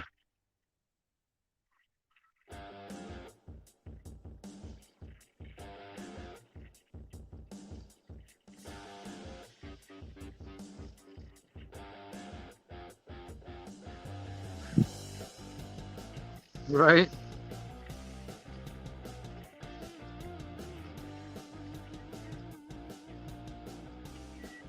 Yeah, you know, like I said, there's some really crazy stuff out there. I know, but the thing is like, you know, like I said, I've seen some stuff out there, like even on the knives, I've seen some stuff out there that just, I mean, looks like complete crap.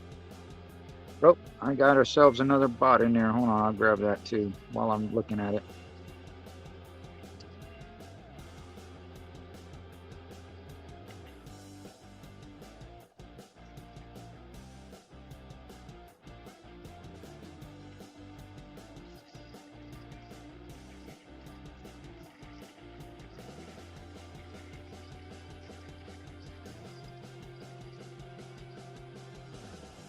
Yeah, buddy. Mod squad attack.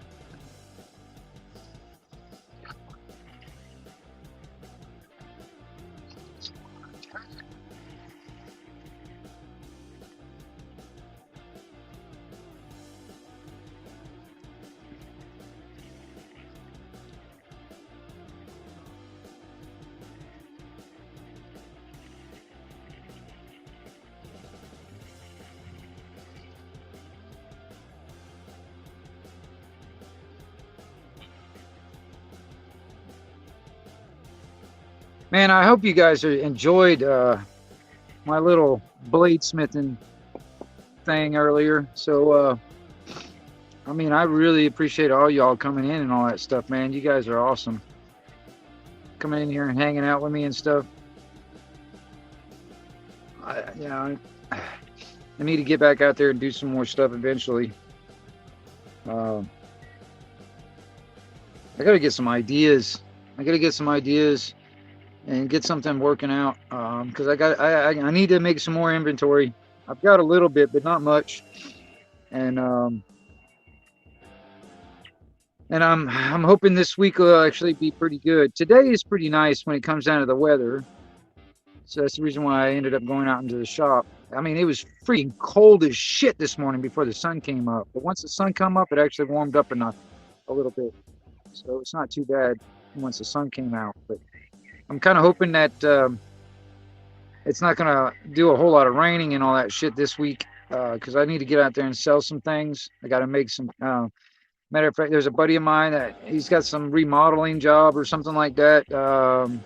Hanging drywall or some shit like that. And I might help him out and try and make some money doing that. Pay my bills. What's up there, you people? I was in my shop earlier making a knife. But I came back inside, man, after I kind of got it to a stopping point. And so I can come in here and put my glasses on and I can read the damn chat. But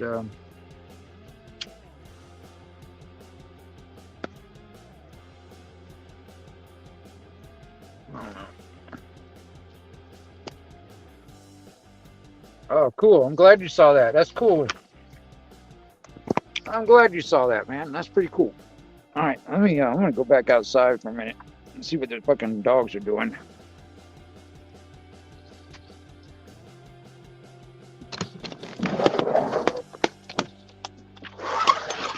So what are you guys up to? What the hell are y'all up to? Huh? What's everybody up to? Hey, bud. Hey, baby girl. See, look at that. That's a skin of something. It doesn't look like a deer skin, but I'm not sure. But they found that yesterday. I don't know where they found that shit at. They were out here fighting over what is that? What kind of skin is that? Let me see here. Hey, let me see that. Let me see it. Let me see it. Oh, you're not gonna let me see it, are you? You're like, no, I got it in mind.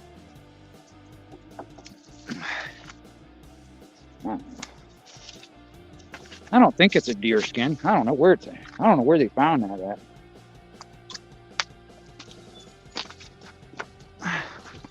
What is it? What is it? What is that? They sure as hell don't want to give it up. I don't know where they're finding that shit. They go out and they fucking find this stuff. Hey, buddy.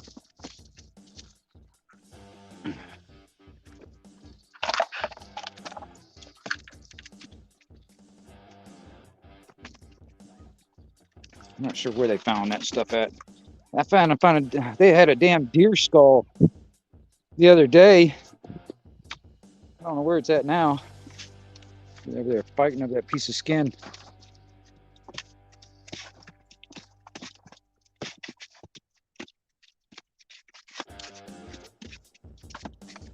Y'all can sit there and play tug of war all you want, but when everybody start getting pissed off, that's where it's gonna stop. Y'all get fucking mad at each other, it's gonna stop. I'm gonna take that shit away, you ain't gonna have it. So you can sit there and play tug of war all you want, but just don't get pissed off at each other.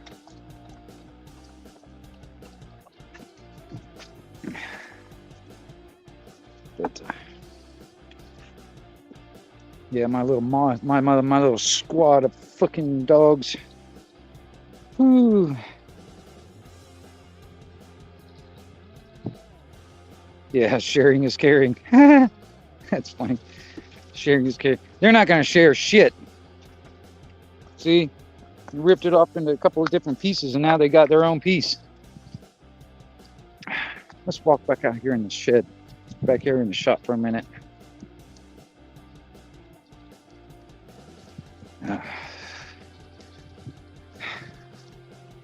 This is.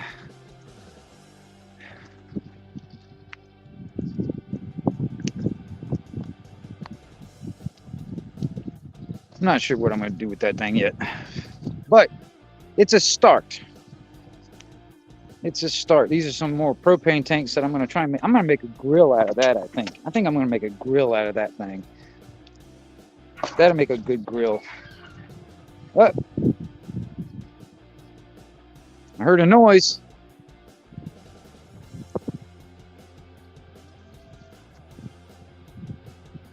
That's right. You guys better not be fighting over that shit. I'll take that goddamn skin away from you.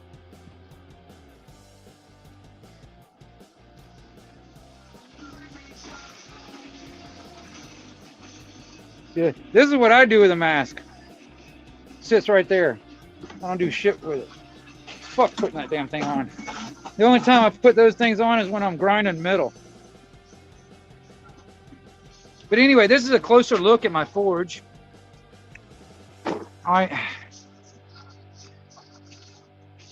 This is it's a brake drum from a semi truck and a lawnmower deck that's been flipped upside down, and a brake drum just sitting down in the middle of it. And I got a hair dryer for the blower. Made a stand for it and a chimney thing for it. But that's it right there. And then, like I was saying, this is like a clamp off of like a railroad the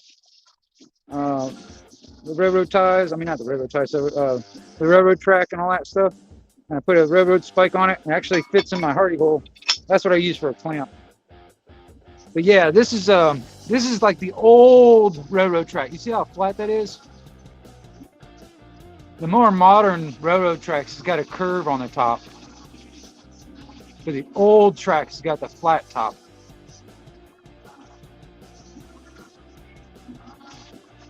Later to F off. Fuck off! Fuck off!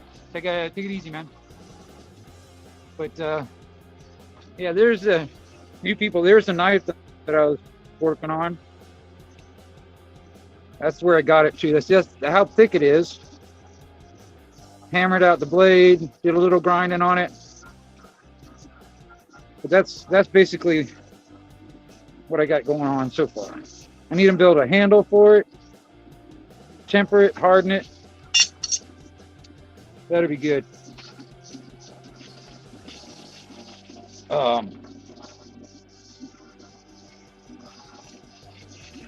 But yeah, that's you know, this is where all the magic happens. Oh yeah, there's my drink. I was wondering where that was. There's my drink. This is where the magic happens, y'all. Right here is where the magic all happens. Right here in this little place. This fucking disaster area that I've got sitting here. What are you looking at, big girl? What are you looking at? What are you looking at, big girl? What are you looking at, big girl? What's going on? What are you doing? Hey, big boy. I got big girl and big boy. And there's little girl. Hey, little girl. Hey, little girl. Big girl, what the hell are you doing? Jumping on me like a damn jumping bean. You freaking Mexican jumping bean. And, my old project, I was going to make a camper out of that. It's seen some better days. And let's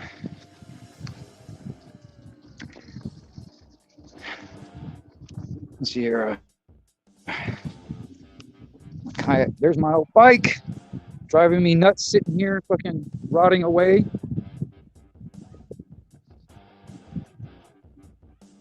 I hear you people. I don't know, man. Mine's pretty damn.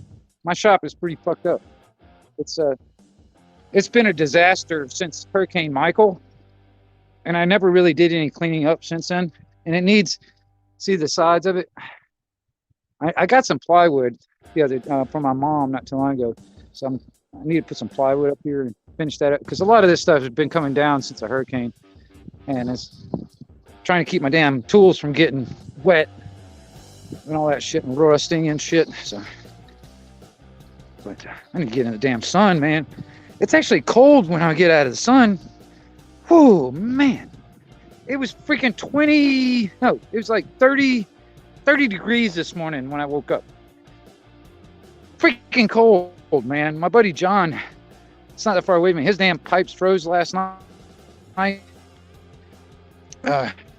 He had to sit around for about a couple of hours before the damn thing would thaw out. And it was freaking cold. I didn't have to worry about it. My pipes are fine. But here, let's might take a little walk. Take a little walk. Staying in the sun though, because man, that damn it's actually kind of cold. Probably need to put another hoodie on. And hopefully these guys are smart enough not to go jumping in the damn lake, you know, or the damn pond out here, man, getting themselves fucking soaking wet and fucking cold. And I hope they're smart enough. Come on, buddy.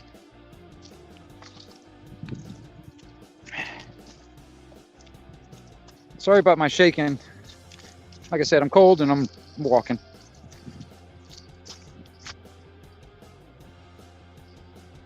Wingnut is an epic fucking name, by the way.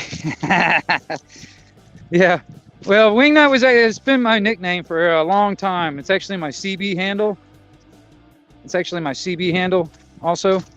But somebody gave me that name a long time ago, so it just stuck. And I use it still.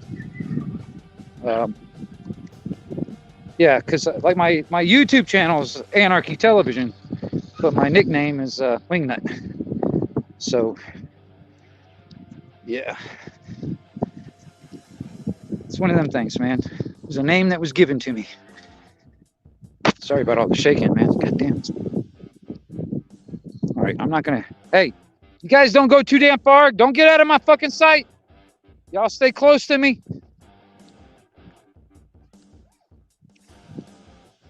Don't go too far away. Y'all stay close. Yes, I'm talking to you too. Especially you, baby girl. Fucking troublemaker. Wanting to run off all the time.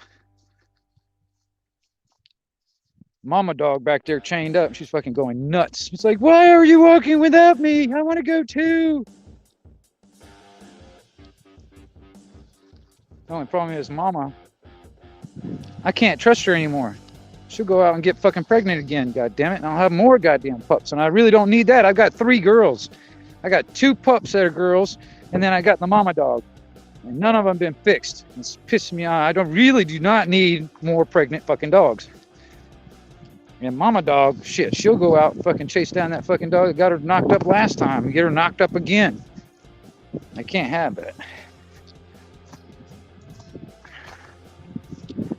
But take a quick walk down here. Let's see here.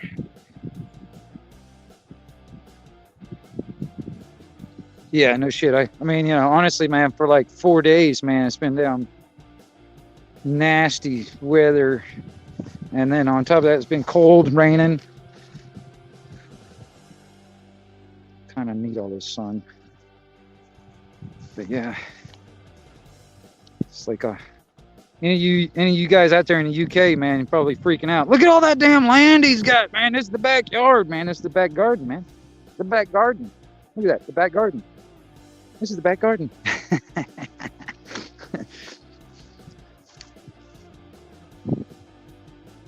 You know, I love living out here, man. I want to try and get this property off my dad somehow. He wants to sell it. I'm trying to get him to either deed it to me or sell it to me. And I don't really have any money. So I'm not even sure how I can do that, even if I wanted to. But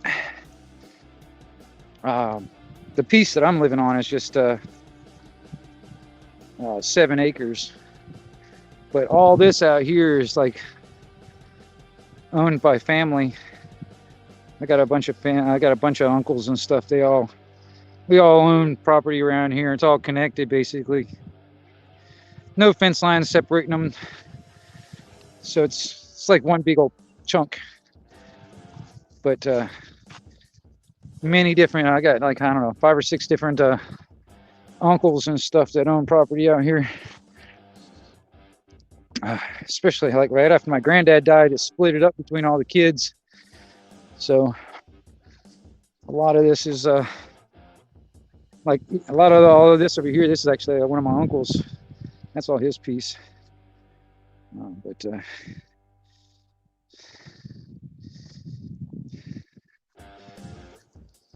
can hear Mama Dog. I hear Jazz over there fucking yelling, like, "Where are you guys going? Don't leave me."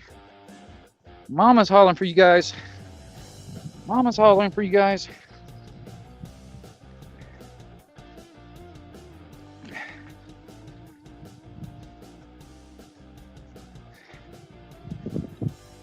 A little pack of dogs, man. Little pack of dogs. It's even worse when they go out, run around all by themselves, run around the damn neighbors. They're out here chasing fucking deer.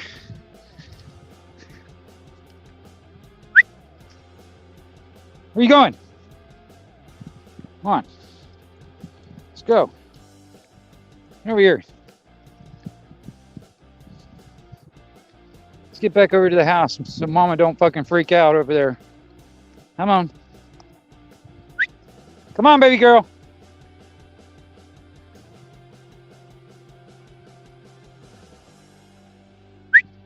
Baby girl. She's back there hiding in the damn grass. Go over here and wander over here and check her. Find her. There she is. Come on. Get over here. Huh.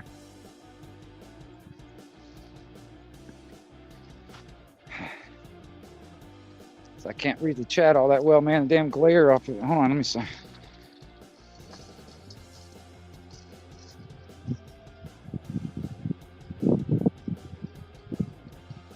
Yeah.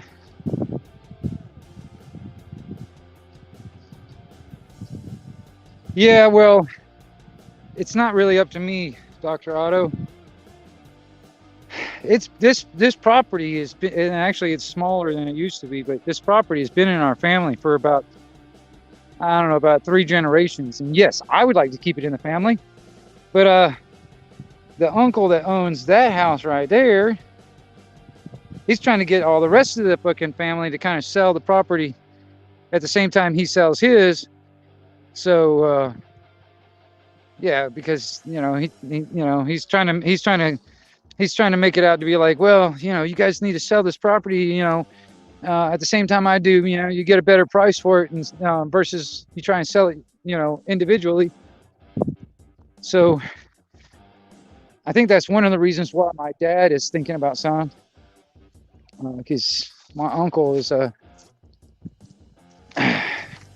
trying to convince him to sell it. And well, I think he has, because he's already told me he's going to sell it. He's already told me that. So I'm not looking forward to doing that, because I got nowhere to go. I'm not really looking forward to being a homeless kid again. I got a lot of stuff. I got a lot of tools. I got dogs. Got a lot of stuff, man. I really don't want to fucking sell everything off and all that shit. Pack it up and fucking leave. I'm not really looking forward to that at all. So I'm kind of hoping that I can work out something. Here, I'm gonna go back in the house where it's warm. I can get out of this damn cold. Y'all stay here and fucking be good dogs. Anybody want to come inside? You want to come inside, Big Rigger? You want to go inside, big boy? You coming in? Huh? You coming in? You gonna come in? No? Alright, well, I'm closing the fucking door. Alright. Let me get back in here.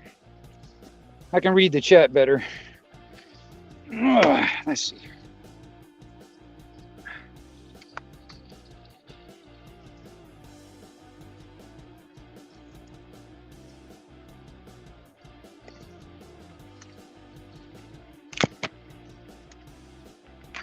All right.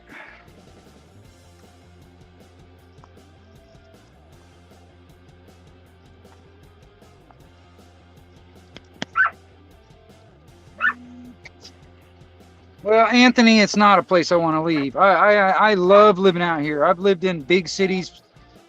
You know, that's where I grew up in, is a big city and stuff. I'm sick and tired of it, man. I'm at the point where I just want to live in the fucking woods, away from everybody. Come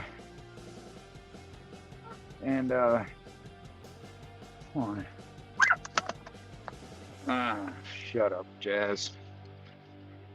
Fucking barking and shit. Yeah, put my headphones on. It's like better audio, man. That microphone's a little bit better than that phone speakerphone.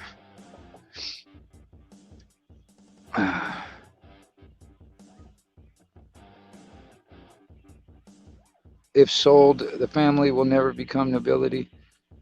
Yeah, well, like I said, it's not up to me. I don't have control over it at the moment. I just live here.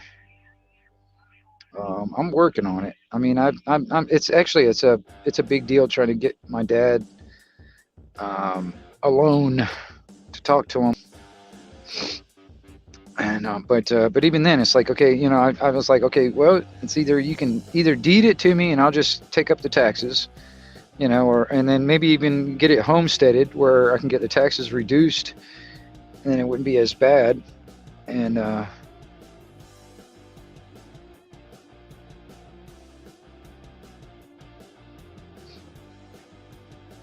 hey, Sheepdog, I'll try and look you up. Like I said, Independent Mini United. She'll walk me through some of that stuff, man, to kind of like get me going. I mean, you know, like I said, I'm only doing that really just to kind of add to the networking part of it, because it's not necessarily me trying to make money. It's really just trying to gather all these people together, and you know, and where they can, you know, communicate, where people can communicate, you know. This is one of the things I'm doing. I'm trying to start up another YouTube channel. If I can get the damn StreamYard shit to work. It hasn't worked yet, but I'm trying to get that to work. And I'll probably do more of these, like live stream panels and stuff, like where I've got people talking and stuff. I'll probably do it over on that YouTube channel instead. When I get everything set up where everything's working, I'll do a couple of live stream tests and all that stuff. When I get that, then I'll actually, like, I'll put it out there. My other YouTube channel, and I'll let everybody know where that is. But I'll continue doing stuff with the radio with this channel. I'll continue doing stuff like in my shop, you know, and stuff like that with this channel, because that's really what I started it with, was like the CB stuff and me ranting every once in a while, and me, like, you know, doing stuff for my, you know, the stuff that I make. But the lives, the panel talks and stuff, I'm gonna kind of separate that and put it on another channel, and I think that'd be awesome.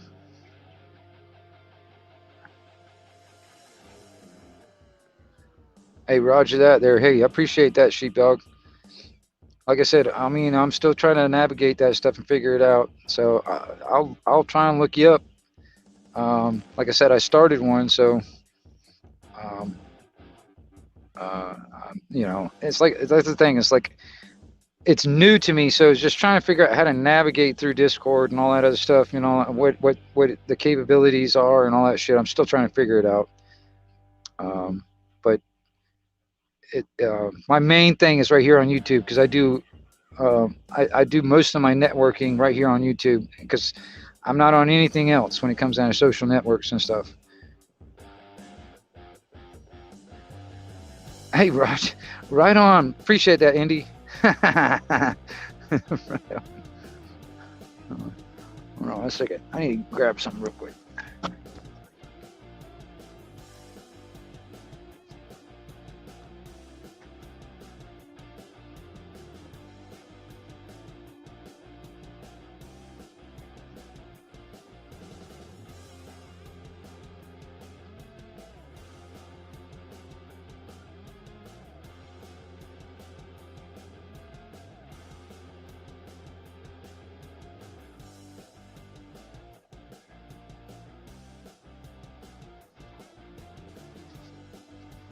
But let's see here. I am thinking about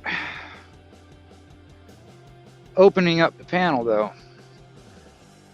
I am thinking about putting up the damn link. Hold on, I'm going to do that right now. I'm going to do that just in case anybody wants to come up and talk. I'm going to go ahead and do that. And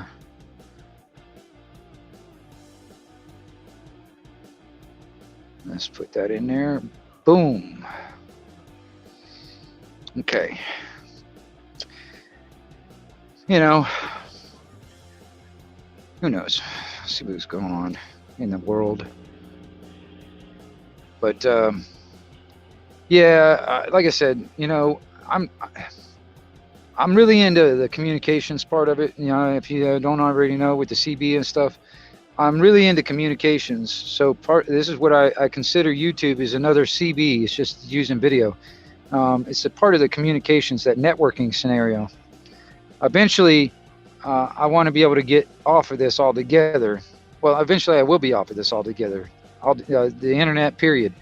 That's somewhere down the line when I get everything fucking set up. But, you know, I'm working on different projects on the side here and there. I'm not like putting a lot of time into it, but yeah, Indy's in Washington State. Outside of Seattle, somewhere out there, out that way. But that's the thing. It's like I use the YouTube as like a networking thing, man. Trying to gather all the good people up, you know, and kind of like, you know, bring them together so they can, you know, connect and communicate. And this is what I'm trying to do with the YouTube thing. And this is another thing too. Oh yeah, hold that. Hey, what is up? There you go. Come on up. Come on up. Hey man, how you doing? I'm all right. How are you? I'm good, man. I enjoyed that video. That was cool. Well, I appreciate that, man. I do. I appreciate that a lot. Sorry, I didn't mean to blow up your chat with it, but man, I'd love to see your just get your I just started my Discord, so I'm kind of in the same boat with you, just trying to find that networking system. But I created a channel in my Discord for people, like if they want to post their crafts or, you know, just people's crafts. You know, it's intriguing to me to see what people actually do. You know. Yeah. Well, I mean, I see a couple of blades behind you. That looks pretty cool. I see some. What is that? Yeah, there's a couple of knives behind you. I see that. That's good. Oh, yeah. Gotta keep the blades up on the wall, right? Yeah. Hell, you gotta have at least some kind of a sharp object nearby. Yeah. I've got one that goes bang. Yeah. I've got a few of those too. You know. Yeah, I do more utilitarian style stuff. You know what I mean? I like anything that's sticky, stabby, and could do some work. Yeah, well, I mean, even on the knives that I make, that's what I make stuff that's useful. I mean, there are a lot of people out there that just want what I call wall hangers. You know, there's something that just looks pretty. You know, they just stick up on the wall or whatever. But I like making stuff that you know, that you can use like a daily basis and stuff like that. I want something like that. You'll know some of these brands. Some of them are just mainly, you know, I keep them up there to look pretty, but ultimately, you know, I mean, they're all very utilitarian. Then yeah. A couple of them that are just like very predominant knives in the knife world. You know, it's you know, just like even this one, you know, it's one of the most sought after bucks. Oh yeah, I used to have one of those. Yeah, I used to have one of those, man. Those are good knives. And then I got my tops. You know, everybody's got to have a tops knife. I mean, it just sucks because they're so dang expensive. What's that? What is it? What is that? Here's one of my knives. This is a Toyota Leaf spring with. Oh yeah. I made the Denim Micarta. Okay, cool. I have yet to try any of that stuff yet. I've seen Oh, other dude, people do that micarta stuff, but I have yet to try it. this one's cool, man. I just did it out of burlap sack. Oh wow, And that I mean, is a pretty cool pattern. I like that. yeah, the burlap is cool, man. It's fairly strong. It does pretty good, even though it has like the loose weaving. Hmm. But yeah, my card is simple, man. I mean, you just have two by fours, and I mean, shit, every man that works has a couple pair of old fucking Levi's laying around. Right, right. So I mean, yeah, I've got a lot of old military fatigues and stuff like that have tore up over the years, and I just kind of cut up for different things. You know, yeah, what is that? What is that? Was it the second one down or whatever from the top? that one. Yeah, what is that one? Now that it's daylight, I could remember the name. So this was a knife I got in a barter. I restored a dude's his brother's military knife, his para knife, Yeah. and in return, because he didn't have a lot of money, he gave me this knife, which was very tarnished. And I polished the grind, and then I left everything else with the tarnish. This is a Crofts and Hoser or something like that. I don't know, but it's a badass knife. I love it. It's one of my favorites. So I just polished the edge just to kind of Yeah. give it that, and then I kept all of everything else with the tarnish that I got it with. And it's a leather stack handle. Yeah, I like that too. I like that handle. That's what. Yeah. Okay. Yeah, this is just one of those knives I keep. I don't really use it just because of its age, and Oh I have yeah. plenty of other knives to abuse. I've got a couple of bayonets that are like that. That they're. Oh yeah. See, I've made a few of those myself actually. The Oh, only thing about the you railroad got to. spikes. Well, the only thing about the railroad spikes are, it's like, yeah, they can hold an edge for a long time, but it's not like Not a big something you can deal. use for a pry bar or anything like that. You know what I mean? Because it's Yeah. that mild carbon steel. But So I've seen people do like forge weld, like they'll do like a carbon tip, but for me, like yeah. I want a knife like the old school like railroad guys did. So I want to draw that bitch out, and Oh you yeah. know, it takes a lot more time. But I mean, Yeah. honestly, I think it's more of a conversational piece. I use this Yeah. camping. You know what I Yeah. mean? Yeah. Cut I a made it. steak or I've something. made a few in my past also, man. And I've done some with the twisted handle, and I've actually put wooden handle scales on them. I've actually I've seen that. yeah, I've Give done me. that too. Oops, sorry, I'm showing off my butt. You're welcome, Hey, Miss chat. J. This is a new to it. It's a trip because it has like, so it has one spiral, and then what people do is they notch. So if you take so before you draw out your railroad, fuck, I can't get used to this camera. I'm sorry. So before you draw out your railroad spike, you do notches down one side, and then on the Yeah. opposite side of the first one, and then when you twist it, it gives it that really Oh cool, yeah. like Yeah, kind of like, like a checkered. Yeah, yeah, I know what you're talking about. yeah. I haven't Yeah. perfected it yet, but this is me working on it. It took a lot of file work because I didn't know what the hell I was doing. Well, see, that's the thing too. That's one thing about the railroad spike knives. They do take a lot of time. I mean, that's what I was trying to say. It's like when it comes down to prices and stuff, it's like it's hard to actually come up with a price that people can work with. You know what I mean? But like for instance, a railroad spike knife. I mean, that could take me about probably 8 or more hours just to make one. You know what I mean? And that's just me, hammering it. You know. I sell a simple railroad spike with like a 1 or 2 twists, no file work. And I mean, just a simple one with just like a little leather, just almost like a half wrap and like rivets. Right. I mean, you sell it for $100, but I mean, let's get real here. There's no profit in it at all. Like yeah, it's a lot of time, a lot of energy to make one. There's no have a really big name in the knife world where you could sell your knife for $1,300 a piece. And let's get real, I'm not going to do that. I don't have that type of name. Yeah, neither do I. You know what I mean? I mean, I've seen some really good knife makers out there.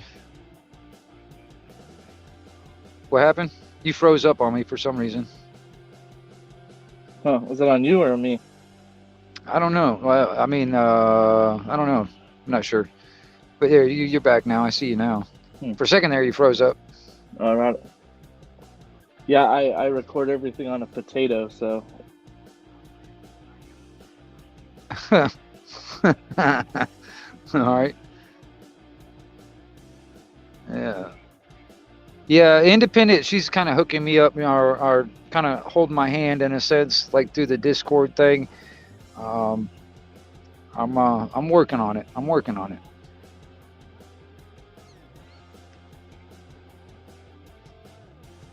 Sheepdog, you froze up on me again.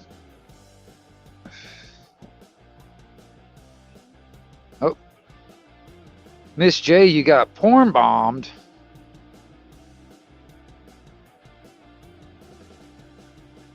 No kidding. Cat's channel got taken down. No shit. That is messed up. Oh man. Hey, Sheepdog, if you want, man, come back up, man, if you want, dude. Here on. There you go.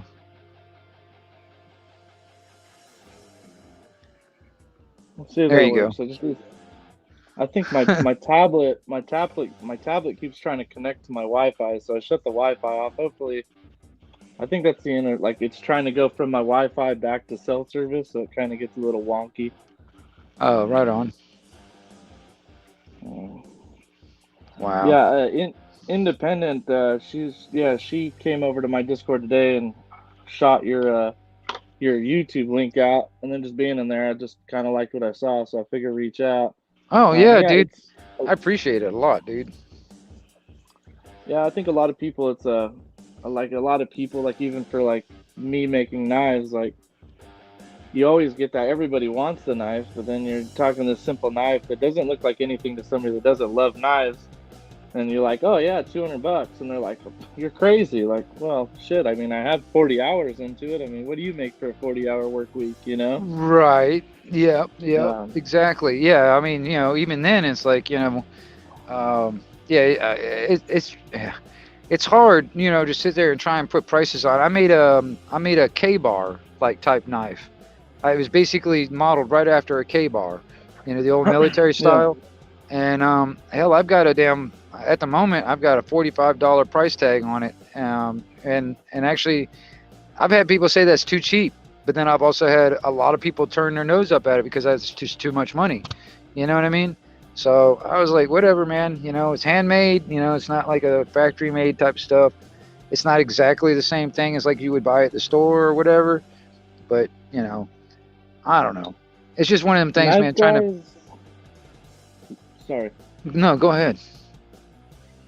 I think the thing is with it is knife guys. It's a very niche market, and it's like for me, like I just so happen to have found two or three guys that just like my work and they like beating the hell out of their knives and they like that. I mean, even if I mean you're not gonna break one of my knives. I'm like I said, I'm utilitarian. I make everything out of freaking leaf springs. I mean, I'm not gonna lie. So, I mean, they Well, could break, but let's be real. but no, I'm gonna tell you, leaf spring is like, I mean, that's what like people in Pakistan and stuff like that. They make all their machetes and shit out of that. So that's a lot. That's a really good steel for like making machetes out of, for instance. And yeah, it's good for just regular blades and regular knife blades and stuff. But hell, I can get lawnmower blades like all the time. Like especially when I go down to the gas station and sell my stuff. Every once in a while I'll mention, say, hey man, you got any old lawnmower blades sitting around? Bring them over. Next thing you know, I've got people bringing me lawnmower blades. I got a whole pile of them now. So that's what I've been making a lot of my knives out of, is the lawnmower blades, leaf springs, and then I'd use the bandsaw blades. I'd use those to make like fillet knives. And Yeah.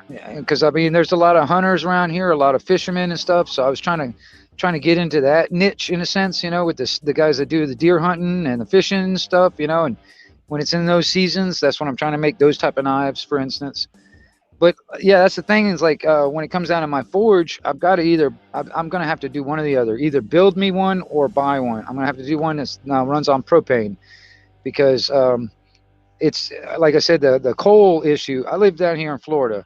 All right, I'm in the northwest corner of Florida, but the thing is like I had to go all the way up into Dothan, Alabama, just to get coal, and then even then, it's like the place I was getting it. That's like the last time they had a shipment of coal was like 2 years ago. You know what I mean? So And then on top of that, all the coal mines and all that stuff are getting shut down. So it's really hard to get coal down here. You know what I mean? So Propane is nice, dude. I love an old coal forge. Don't get me wrong. Like I love the nostalgia of it. I love it. I love everything about it. But the thing is with propane is you're keeping your bottom line low because coal is expensive and you use a shit ton of coal to do your craft. But with the propane, I bought just a single burner because I do a lot of, I mean, the biggest knives I make are 14-inch overall. So for the most part, I make everything usually 6, 7, 8 inches. right. So I don't need a huge burner. But I bought one of those single. It's just a single. What do they call it? The single chimney propane burner. Right. And one little blue Rhino propane tank will last me a long time. And then to regulate temperatures, like when you're trying to get your critical temperature and trying to do like any type of like tempering, you could block off the sides with just like your regular fire brick. Right. And, it makes a really good little contained oven if you have just like a temperature gun. So like, say you're not using like ovens and shit, you could really turn down the propane and the heat. They're great. I mean, the only thing that sucks is they're kind of expensive. I don't use ovens and all that stuff to do all the tempering and stuff. I do it all in the fire, and I do all the hardening and stuff through that and all that stuff. But I do a mixture of water and oil. That's just my little technique. I was taking some tips or whatever from these guys that live over in like Pakistan and stuff like that, in India. Well, what they were doing is they were using water just to harden the edge, and then dipping the rest of it in oil, kind of, for the spine to kind of cool a lot slower. And that actually has been working. That's the way I've been doing it. Yeah, I mean, it makes sense because then you get that radical cooling for just the edge portion. That makes sense. Yeah. I heard some people, they'll use like a shallow container of water, and then they add salt to it, and it allows it so it doesn't do that like harsh bubble with the air pockets. Because usually, like when you quench a metal in water, why you get the cracking is obviously the rapid cooling. It's too fast. Yeah. But they did a video where they like put a knife in to cool, like to do like a heat treat with water. Yeah. And it's crazy because the knife is so hot, it actually creates an air bubble. Around the blade, and then the water is just coming in almost like a machine gun and just hitting certain spots, and then it's because it's so hot, it just that's how you see all the scale coming off of it and all that stuff too. Yeah, it's incredible. I watched that and it's like, but I could see where the edge would be fine because you're not creating that huge air pocket. You're just hitting the edge. That'd be actually a good idea. I should try that. Well, see, that's the thing. I've been using. Well, see, you can use like vegetable oil, but I've also used just regular used motor oil. Now, the only thing about the motor oil is it smokes a lot. That's the only thing about it. All right, but it'll do the same thing as like a vegetable oil or something like that, because it won't cool it. It won't cool it down as fast as water will. All right, like what I mean. I've been experimenting with, like, for instance, just using the water on the edge itself, the sharpened edge, and then doing the rest of it in oil. So I can get the spine, so the spine doesn't get all brittle and all that stuff. If I cool the whole thing all at once, because I mean, I've come across some of them like it's just, I don't know, it's just sometimes it depends on how thin the blade is or whatever. If I cool it too fast, it'll start cracking on me. It'll become brittle. So I'm experimenting with different methods and stuff, because I've been watching a lot of these other guys that are making stuff, and some of the ones that a lot of the guys that I've been watching are like these third world countries and stuff. They're sitting there with bare feet and sitting there banging this shit out, you know what I mean? So, I mean, and a lot of these guys, what they're making is something that's going to be used, I mean, a lot, you know what I mean? So they got to make something that's, that's pretty, hell yeah, utilitarian in a sense. The Vietnamese guys that make those fucking cane knives. Yeah. Like the people in, like, I want to say it's Vietnam. It might be another, like, it's another like kind of third world country, but they're just out there with like a cylinder of steel as their anvil, and they're just like, that's just incredible to me. And they're making like a knife like every 30 minutes, like start to finish. Like, I'm like, this is fucking insane. Yeah, like an assembly line thing, though. You know what I mean? Because I've seen them where they got up like 4 or 5 guys. But that's what actually I actually like. I've been thinking about it. because like for instance, like Japanese swords, for instance, like katanas and samurai swords and stuff like that. There's one guy that makes the blade. There's one guy that makes the handle. There's one guy that does the sharpening, you know, that kind of thing, and one guy that makes the scabbard. You know what I mean? I've been thinking about actually. There's one guy that's on YouTube that I follow that does a lot of leather work. You know, he makes leather sheaths and stuff like that. I've been thinking about sending him one of my knives and get him to, you know, because he does like he does a video every once in a while, like him making a sheath. I was like, man, I was thinking about sending him one of my knives and get him to make a sheath for it, and he could make a video while he's doing it, you know, that kind of thing. It would almost advertise my knife, and it would not advertise his sheath at the same time. And plus, you know, I'd get a cool ass sheath made, you know. I think that'd be kind of Most he'll neat. say is no. Well, what's he gonna say? I mean, there's nothing more he could say but no, right? I mean, Yeah. it could only go up from no. Oh, I know. I mean, that's the thing. It's like, oh, he'd probably be into it. I've been thinking about it. You know, I've been thinking about it. It's like, yeah, that'd be kind of cool to like, you know, even if it was like, yeah, I don't know, different parts of. There's, like I said, there's some people that are better skilled at certain things. I'm not that good at leather work. I mean, I want to get better, but I'm not that good. I used to do some back years ago. I had a guy that built horse saddles for a living, and I used to get a lot of scrap leather from him pretty cheap. And he passed on, like, I don't know, about like 8 years ago. So I don't really have that hookup anymore. So I haven't been messing with it. But let's see here. Here, I'll point you down here. I built me what do you call it? Like a leather horse. I don't know if you can see that. It's just a, you know, where you can put your leather in here and you can stitch everything up. It's just like a little wooden Yeah. vise that I made. Yeah. But yeah, that's something I've been working with too. Also I want to get into it more, but I don't really have a good hookup on leather at the moment. So I've been kind of, you know, doing what I can with what I got. Have you played around with Kydex? No, but I have been messing around with some PVC and stuff like that. I've even taken like motor oil bottles, the plastic of the bottles, and I've been thinking Yeah. about doing the same basic thing with that Kydex, but it would be using, like, you know, recycling old plastic bottles and shit. Yeah, because I buy the sheets of the Kydex, and I mean, I'm not very good at it, but it's a lot more forgiving than leather, I'll tell you that much. Yeah. Well, not only that, it'll last a lot longer too. Depending on. I mean, that's the Well, reason why I was sitting there thinking about plastic and PVC.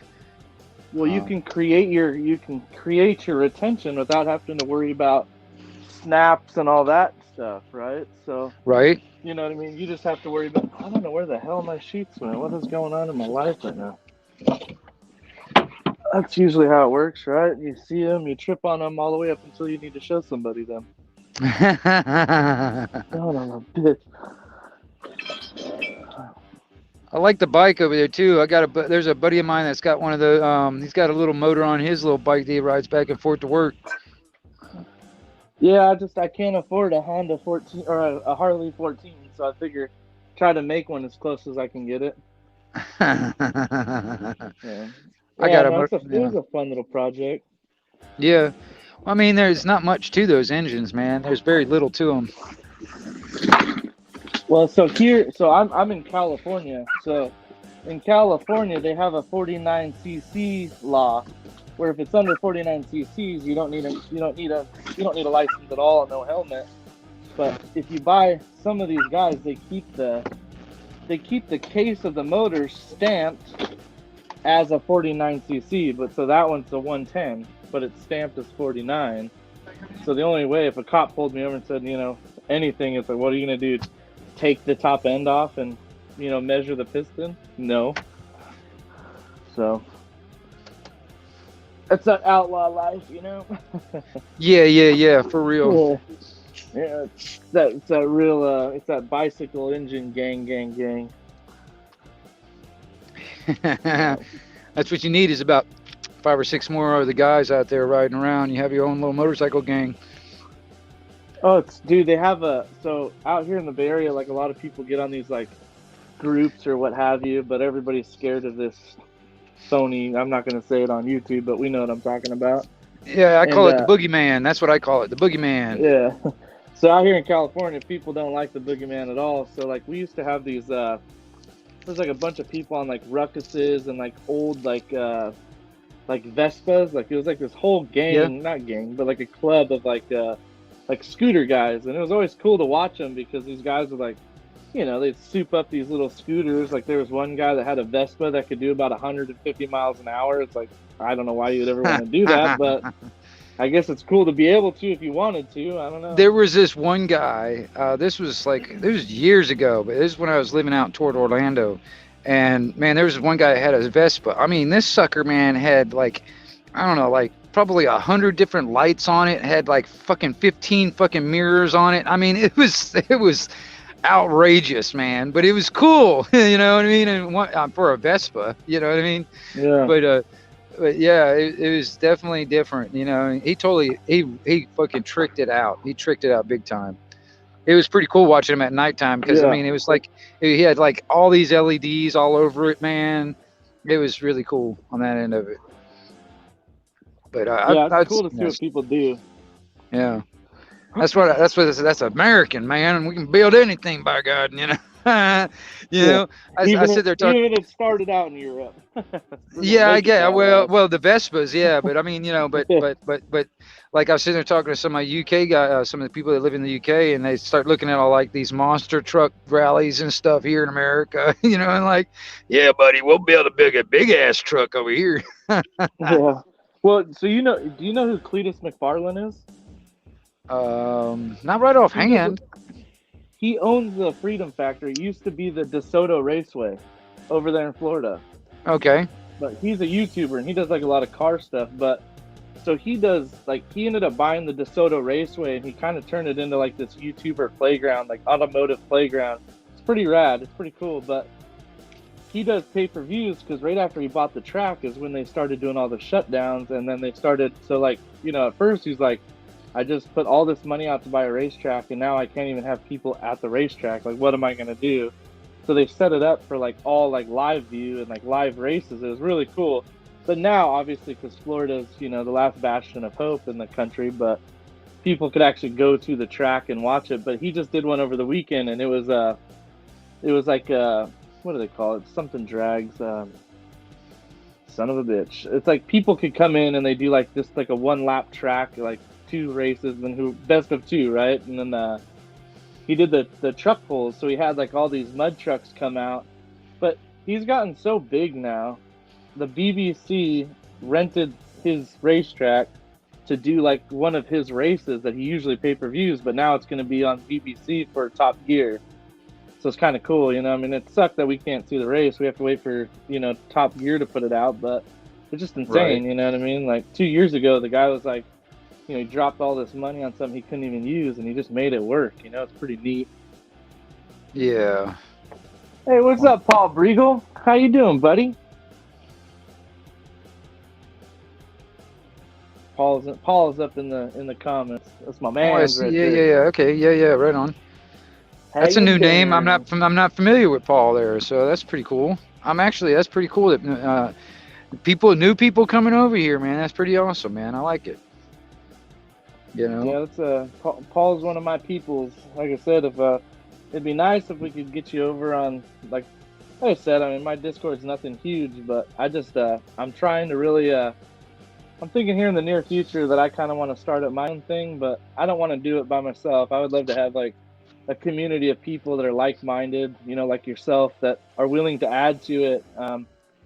If I'm gonna do it, like I would love to just always do like even like a split screen of, I don't know, stupid competitions. Who can make a quick rebar knife faster, and then people judge. Just stupid things. Nothing. That would be kind of neat. That would be kind of neat, actually.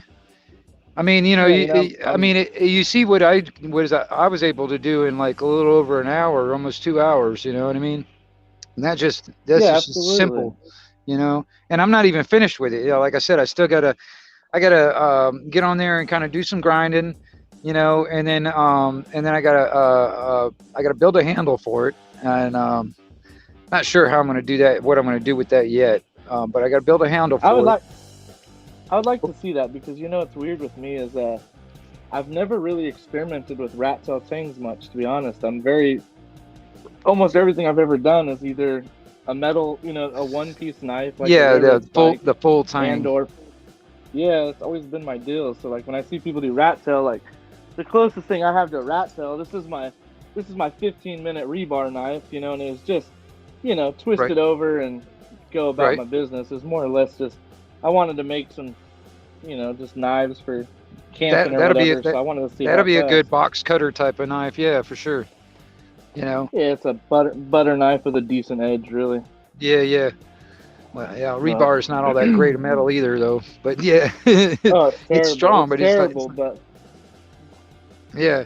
Well, no, I mean the rat tail. See, that's another thing too. I was learning from some of these people out there, and like these, like in Pakistan and India and all that stuff, man. There's this one guy. Um, Instead of glue for the rat tail tang, all right, he drill a hole and all that stuff, but he used like a tree sap, almost like it's like a resin from a tree, and he would pine put that sap. in. Yeah, well, something like that. You know what I mean? He would put that in the hole, and then he'd heat up the tang, stick it in there, and it would melt all that resin in there. That become the glue that would hold it in there. You know what I mean? Oh So I was doing basically the same thing, but I was using plastic. I was using like what is it? Like weed whacker strings. I take a couple of pieces of that, shove it down in the hole, get the tang really hot, sit there and jam it in the hole. It will melt everything, and that become like it would fuse it inside the hole.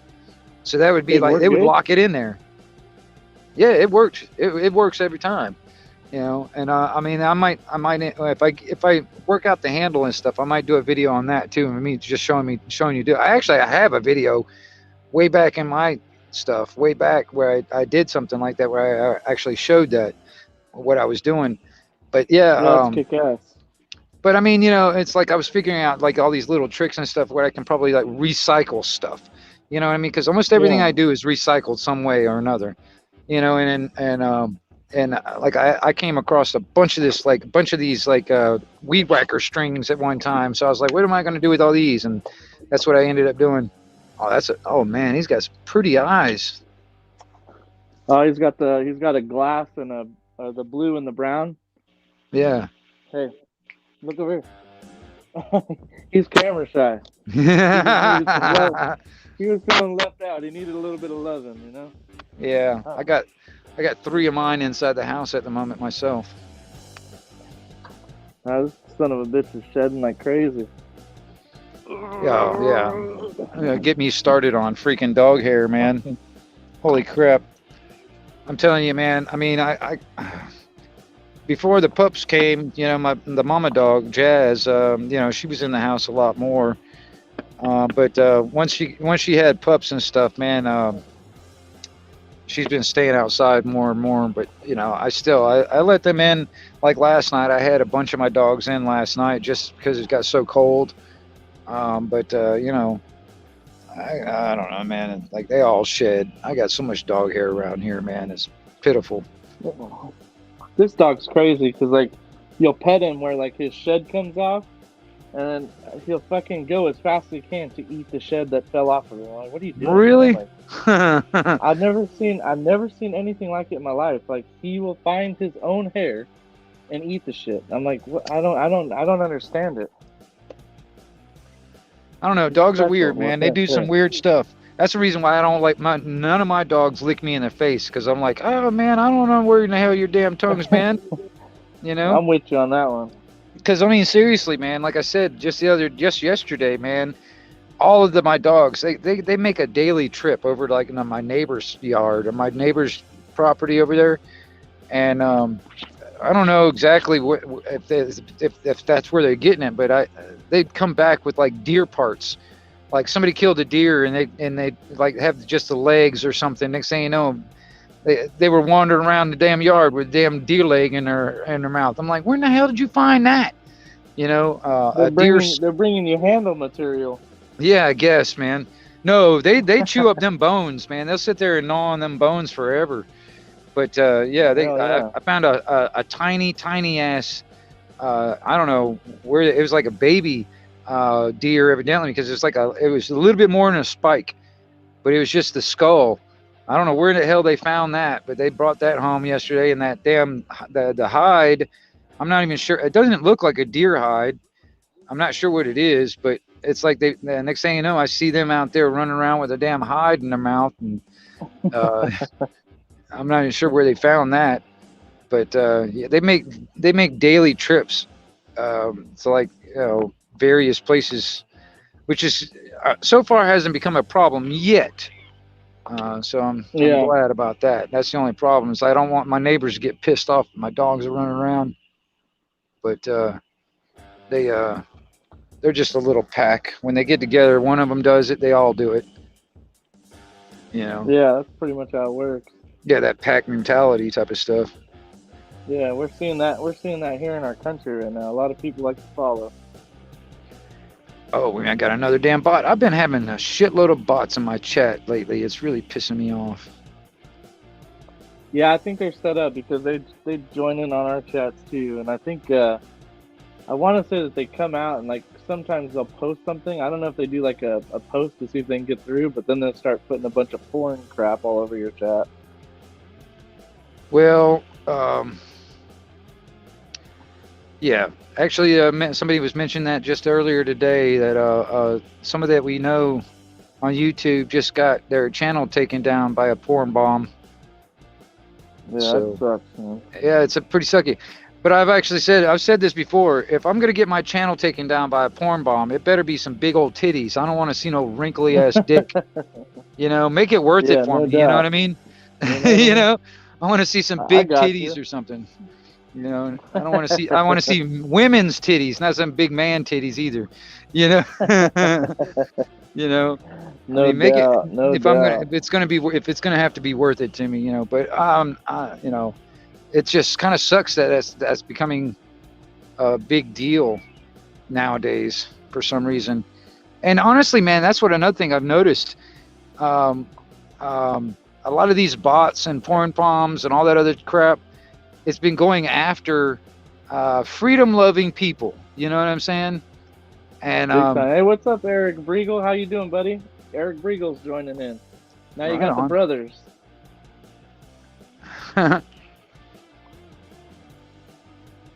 Sorry, I didn't mean to interrupt you. Oh, no worries, man. No worries. I'm glad you're keeping up with the chat too, man. That's pretty cool. Yeah, I'm trying to keep up with everybody. But Well, like I it's said, there's StreamYard. I can't see the chat from StreamYard, so that's why I keep looking up, because I have my big TV on my wall. So I have the chat going through the TV. So oh, that's cool. Yeah, I'm doing everything on a cell phone. So yeah, so it makes it hard, especially because it's hard to see a lot of the chats too. But yeah, Well, I have a 60-inch TV on the wall that I could see them just like I was looking at a computer screen, so it works out. yeah, one of these days I'd like to get things a little bit better. Because like for instance, like if I wanted to share a screen or something like that, whatever, I can't do that on my cell phone.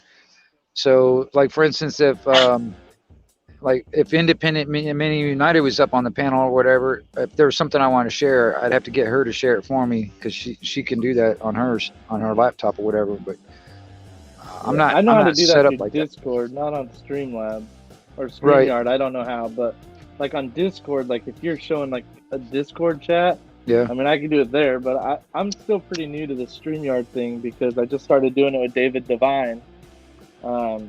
He does a lot of more. He's an artist in his own right. He does a lot of poetry and music stuff, so he's cool to Right. talk to. Obviously, I'm a pretty political guy, so it's been nice that I've been talking to a lot of people outside of that realm. Just crafts Well- and music. It's been neat. Well, I'll tell you this. This is one of the things that I've on the StreamYard scenario, is what I call a speakeasy. Before I even start a live stream and after I end the live stream, I'm sitting in the back room, and I can actually have people sitting in the back room And it's not being broadcasted live on the YouTube, so we have a little bit more freer speech. I won't have to worry about getting copyright strikes and blah blah blah when I'm doing it that way.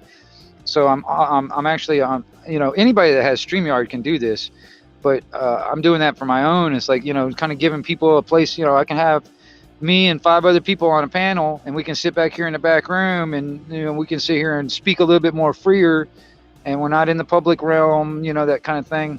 And I don't have that WooTube god sitting there looking over my shoulder all the time. And so indeed. I'm trying to provide that little space too, because I do a lot of the networking through YouTube. I'm all over YouTube looking around for what I call the good people, in a sense, to try and get them together, and so everybody can connect and all that stuff. Because that's exactly what the powers that be do not want us to do. So I'm not going to give them what they want. They don't want us communicating. They don't want us talking to each other. And yeah, I think you would enjoy if you really got down and start looking through Discord, especially like outside of being like on a YouTube video or whatnot.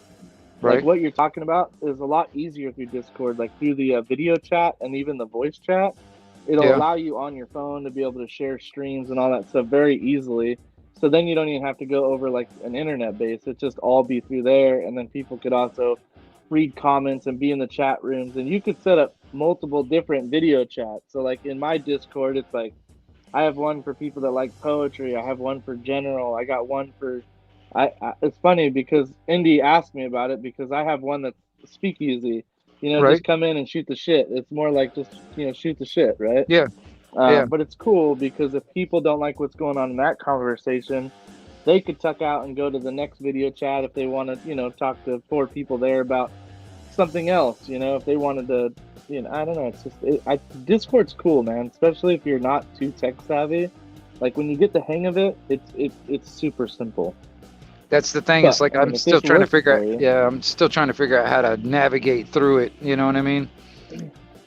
Indy is super smart with it. If you have Indy on your side, he could teach you a lot of cool stuff.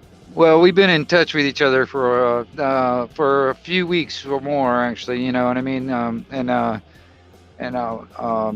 She's actually trying to help me out, like send me information on like PayPal stuff, because Indy and NC Girl both been trying to put a fire under my butt to get one set up.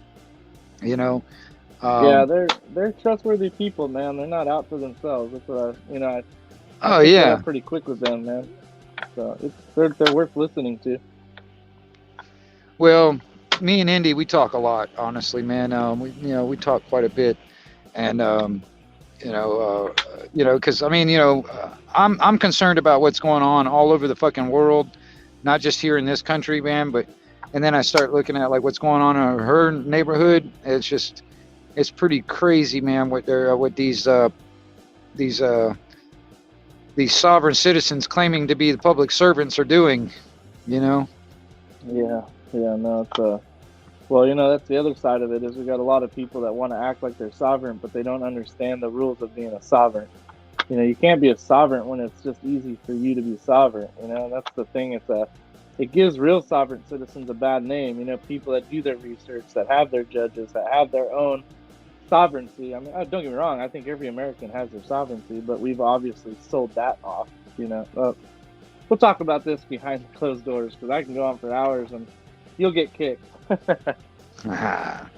Well, if you stick around, if you stick around, I'll probably end up shutting the stream down in a little while or whatever, and we can sit here and talk. And then anybody else that wants to come in and stuff like that, I'll leave the link and all that tip too. But yeah, because it's getting around that time. I've been trying to actually make my live streams a little shorter, because it's hard for somebody to sit back and watch a 10-hour or 12-hour live stream. You know what I mean?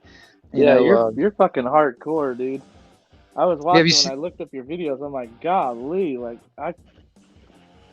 I'm new to the live stream world, and man, I was telling her it's like I do construction all day long, and I don't come home nearly as tired until I get off live. I'm like, time to go to bed. Like I'm exhausted. Like I can't. Well, This is well, hard. what do you do? Build houses and stuff? What do you do? Right now I'm in restoration, so more or less just fixing, water, fire, flood stuff. Oh, A lot right of on. emergency service overtime stuff, Oh, demo, okay. the good stuff. Yeah. Well, I I built could houses. do the rest, but Yeah. I built houses for 20 years. That's what I did, man. And then like what is it 2008, that's when everything went to crap for me. And actually at that time before that happened, man, it seemed like there was no end in sight. It's like we were going from one house to the next to the next to the next, and it was like, yeah, that was cool.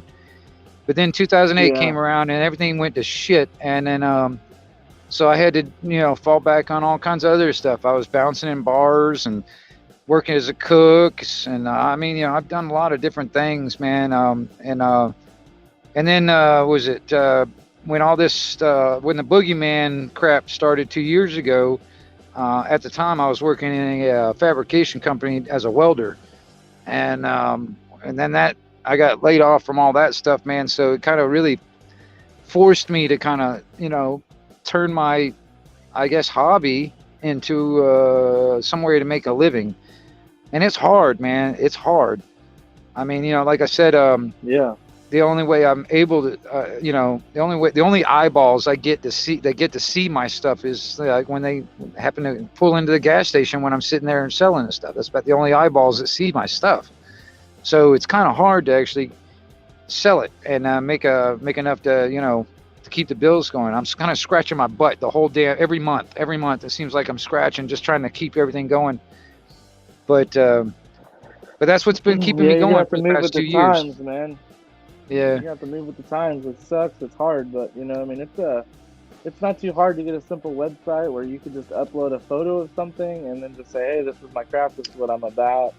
And then just like a simple, like, even when you do like a PayPal or even like an Apple Pay, it's something very quick and easy. But it's hard to do anything word of mouth anymore because, I mean, 80% of this country doesn't trust each other. You know what I mean? Oh, I'm going to buy this from this guy. And the first thing they're going to think is, oh, that's a criminal knife. You did something with it. Now you're getting, just people go, nobody could just stop for a second and realize like, hey, this guy just has a craft that he wants to sell face to face. And I think that's the problem right now with our country is everybody's against each other.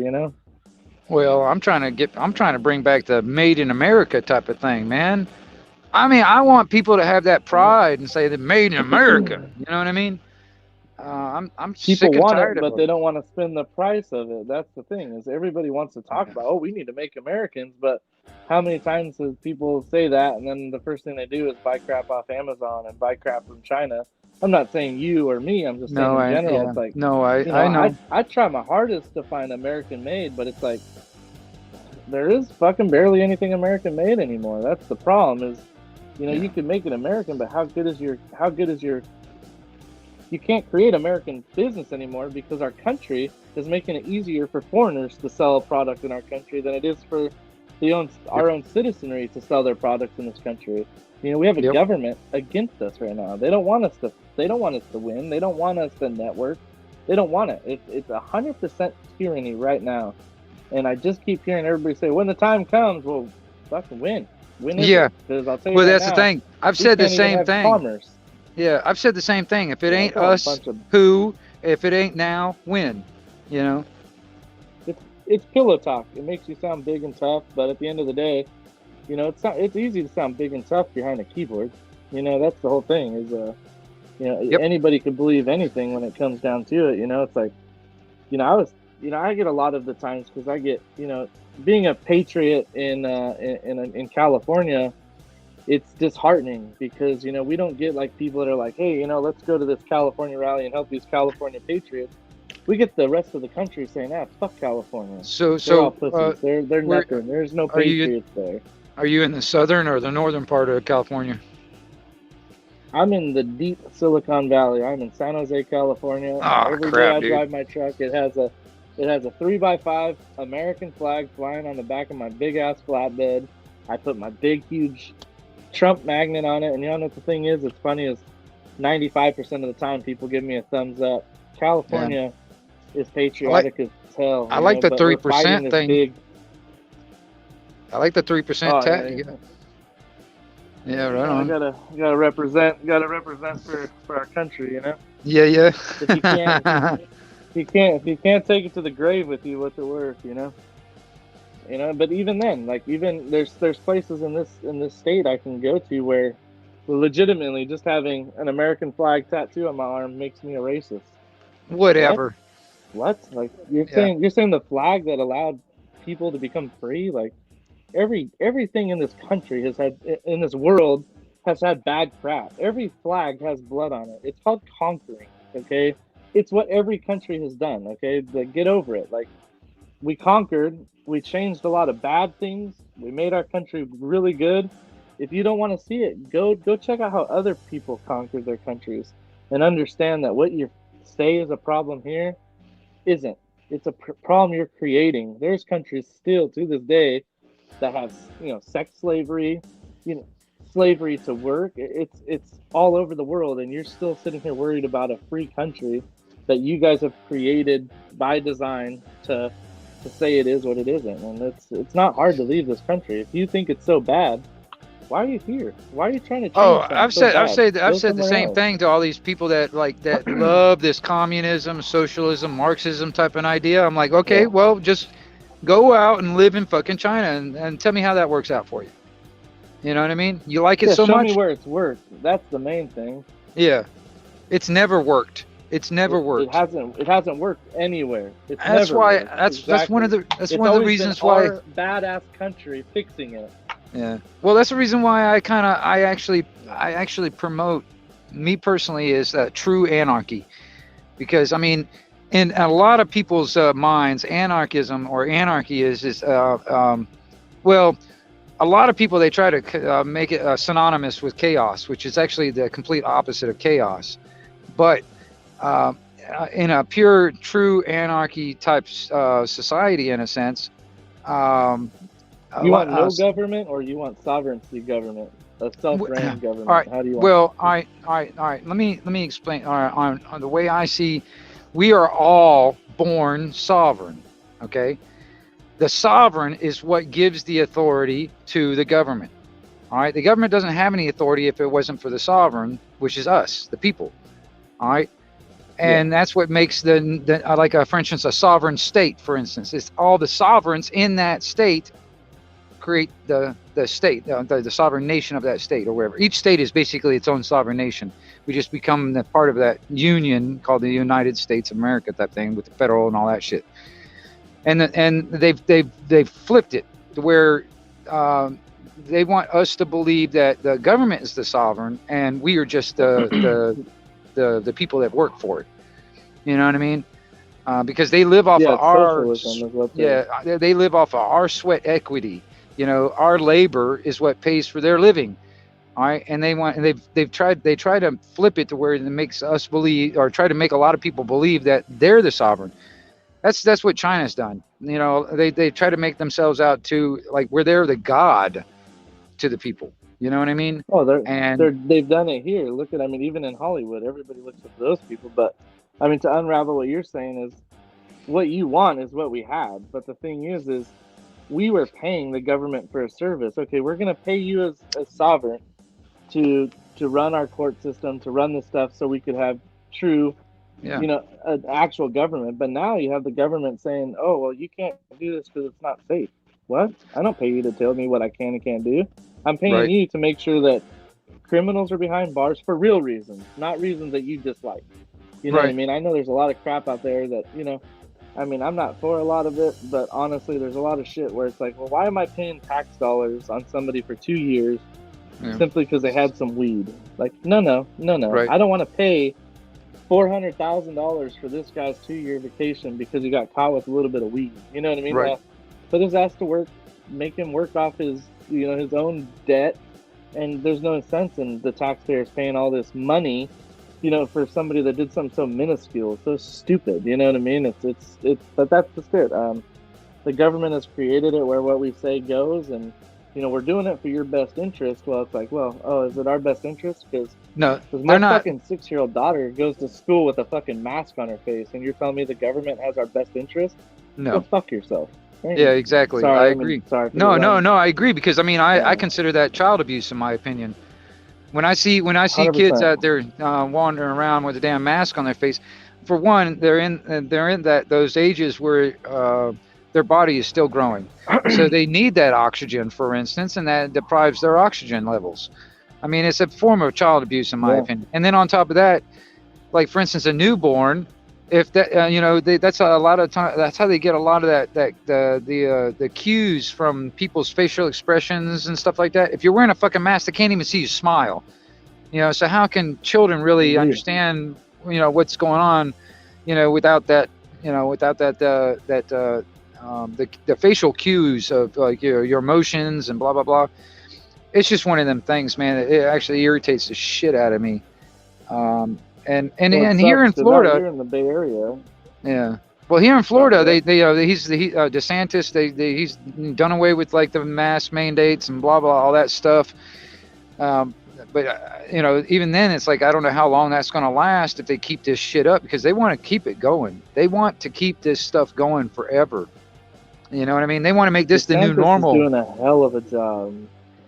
Yeah, Well, DeSantis is doing a I hell of a mean, job. But the thing is I don't live there, so I'm sure there's things that he sucks. We're never gonna get 100%. You know what I mean? hmm, But I yeah, like they're that. I like that he at least fucking pushes back, and I yep, like the fact that he fights for what his constituents are asking and not what he feels. Like right. he might feel one way, but I've noticed DeSantis, he doesn't get up on the stage and say, "Oh, well, I want this, so I'm going to go with these constituents." It's simple. I understand you think this works, and even if it does, but majority of my state says they don't want it, so they're not going to take it. You know what I mean? And I like that, but it's like here it sucks because it's like everybody, I get a lot of the, oh, I'd never put my kids in a mask. Well, it's like, well, fuck, I'm a single father of two. You know what I mean? Like I'm a single man with two kids. Like I don't have the opportunity to have my kids at home as much as I would love to homeschool. Like, what do you do? It's you have to Yeah, almost comply. You don't have a choice in it. So I buy my daughter has these. They're called fake masks, and it's basically just like nylon, and it's just enough where you can't see your face, but it's completely breathable. And it's like my daughter had, the kung kung pao, whatever you want to call it, but it's like, it's even my daughter. Like she was like, when she figured out that she was having these symptoms, she was like terrified. I'm like, you're okay. You're 7. You'll be okay. Like we'll do everything in our power to make sure you're okay. Don't stress. And then it's like 2 days later, she goes, that wasn't that bad. I well, let just me stopped ask you today. this. It was a little hot, and I'm done. I'm like, fucking right on. Well, let me ask you this: when because I know a lot of parents, they're coming across like you talk about, they're you're almost being forced into complying with certain aspects. But like when it comes down, I know a lot of parents are going to have this decision. Okay, if you want your kid to go to the public schools and stuff, they might want to try and force feed you the boogeyman, all right, just to go to school. Now, parents are going to have that decision. It's like, okay, am I going to put my kid in public school or not? You know what I mean? Depending on how they feel about it. And I don't think that Or should be. not. I'll I'll Yeah. I'll I'll go sell drugs and I'll keep my daughter home. I don't care. Yeah. Right. I Yeah. wouldn't Yeah. actually, allegedly, but Yeah. honestly, if it came down to that, I'd figure out some way I would do anything in my power, whether it was to try a GoFundMe or anything, and I would quit my job and I'd stay home. I would not put that crap in my daughter because you know what? There's no amount of money in this world that I'm willing to put that into my daughter to see if she's going to have a negative response. And that's the whole thing is like right now you got all these people are all, isn't it kind of ironic that they're starting to talk about how this is now, oh, remember when Trump did this? Like, oh, so I'm assuming when Trump, whether you guys like him or not, I like policies, whatever. Hate me, love me, don't care. Uh, but now all of a sudden I'm starting to hear Trump's name in the whole vaccine stuff again. And I'm like, this is this is gonna bite him because I'll tell you right now, if that man runs again, every statistic for this vaccine is gonna come out that we haven't been able to see. I'm not anti-vax. I've had vaccines before. My Yeah. daughter has It's the not the shot she same needs to go to thing. It's school. not I'm the not same thing. anti-vax. This stuff that's now, it's Yeah, not the same 100%. thing. It's not the same thing as what we got when we were kids, for instance. All right, and it's a whole new technology when it comes down to it. And then on top of that, it's experimental. All right, this has never And it been doesn't work. introduced. It's never been introduced into human beings ever before. All right, this is And all it's never very worked. brand new That's shit. the thing. It's, the people with the jab right now are the ones that are majority in the hospital. You know what I And mean? Like, not I mean, only I'm not that, saying that not only for that, any that's the weird majority of reason, them are but getting this side effects. The majority of them are actually. This is where a lot of the variants and the mutations are coming from. All right, so you know, it's a big deal altogether. And I'm gonna tell you something, man. For the people that are gonna stand strong and actually, quote unquote, be the pure blood, I guess you would call them. That's another thing I've noticed is like that term. But you know, I think we're gonna be very valuable people. You know what I'm saying? You know, yeah, because I mean, I hope it doesn't affect the people that got it. You know, I I stand with agree any because I got American, and family I that have get had it. that. I Yeah. get that this is, yeah, and I mean, I get that this is a hard time, and I get you want to do stuff and this, that, and the other thing. But let's get real here. Look on even the CDC's website. I mean, it's you can't do just as much as I can't do. You know, I watched it. You know, if you catch it, 5 days, 5 days in a mask. Okay, sure. If that's what helps stop something, okay, I'll do that. Like, it makes sense. But to sit here and tell me I can't go grocery shopping when I feel just perfectly fine without, no, not doing it. Do not Right. comply. You know, I don't. Right. I think it's, you know, and if I get people sick, well, guess what? That's just the way that the world works here. We've all get Well, each other sick. It's called a herd mentality. What is it? Herd, whatever the hell they call it. I'm immunity. dumb, but it's just, yeah, it's a herd immunity. You know, we did it for the flu. We do it for the cold. We do it for everything there is. You know what I mean? And it's like, I get it. Okay, this one hurts these people more. Well, but why are we paying everybody to stay home and close down our country? Why aren't we saying, hey, if you're between 50 and 100 years old and you have symptoms that could really affect you with this virus, let us know. We'll pay you the money. We'll pay your mortgage. We'll pay your rent.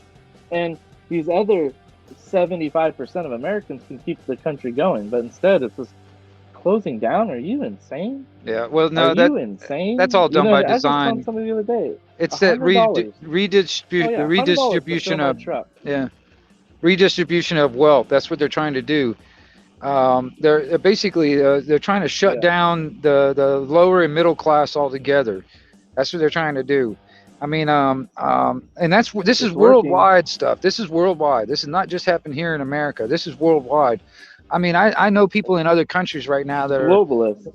yeah. Well, I mean, that's the thing. It's like I know people in other countries right now that are in certain other countries, man, and they're dealing with some really bad stuff in their areas.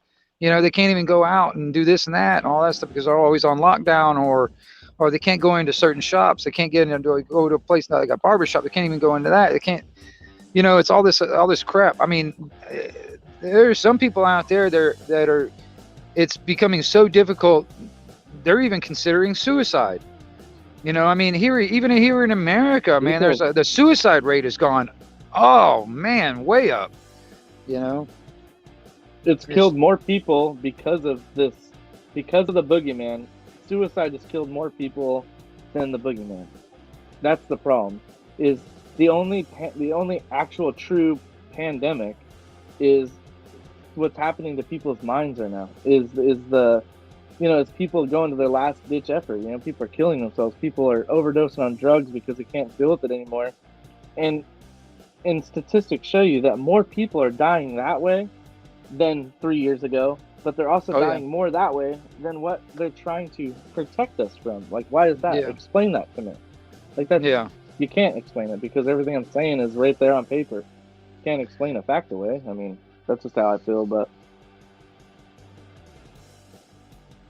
I'm trying to check the chat to make sure people aren't telling us to shut up. Hold on. No, they're actually they're right on there with us. I got some good people in there, man. There's some really good people in my chat, man. SG, Muggles, Independent, Miss J. Mrs. J she's awesome, dude. She's a Eric Briegel just said they charged somebody $4,000 to not, or that because they didn't have the jab in Australia. Yeah, well, see, that's another thing too. I mean, you know, it's getting really bad. I mean, how is paying a $4,000 fine going to stop anything? You know what I mean? all it's Socialism. trying to do is That's what. just trying to, force us to comply with their bullshit. And that's the thing. It's like they're trying If we every were angle not they can. free, if we were not a free country, the way that, I mean, the little bit of freedoms that we still have that we haven't sold off to the government, if we didn't have that, we would already be there. That's the design that they're going for. And if you notice, everybody that's socialist, I mean, honestly, as weird as it is the whole world talks so much crap about Putin. But why is his country just flourishing right now through this when he's like, hey, no, fuck you guys. You know what I mean? Like, yeah, I'm not gonna do all this crazy shit. And it's like, it's funny because, oh, this guy's a killer. He's a terrible, terrible guy.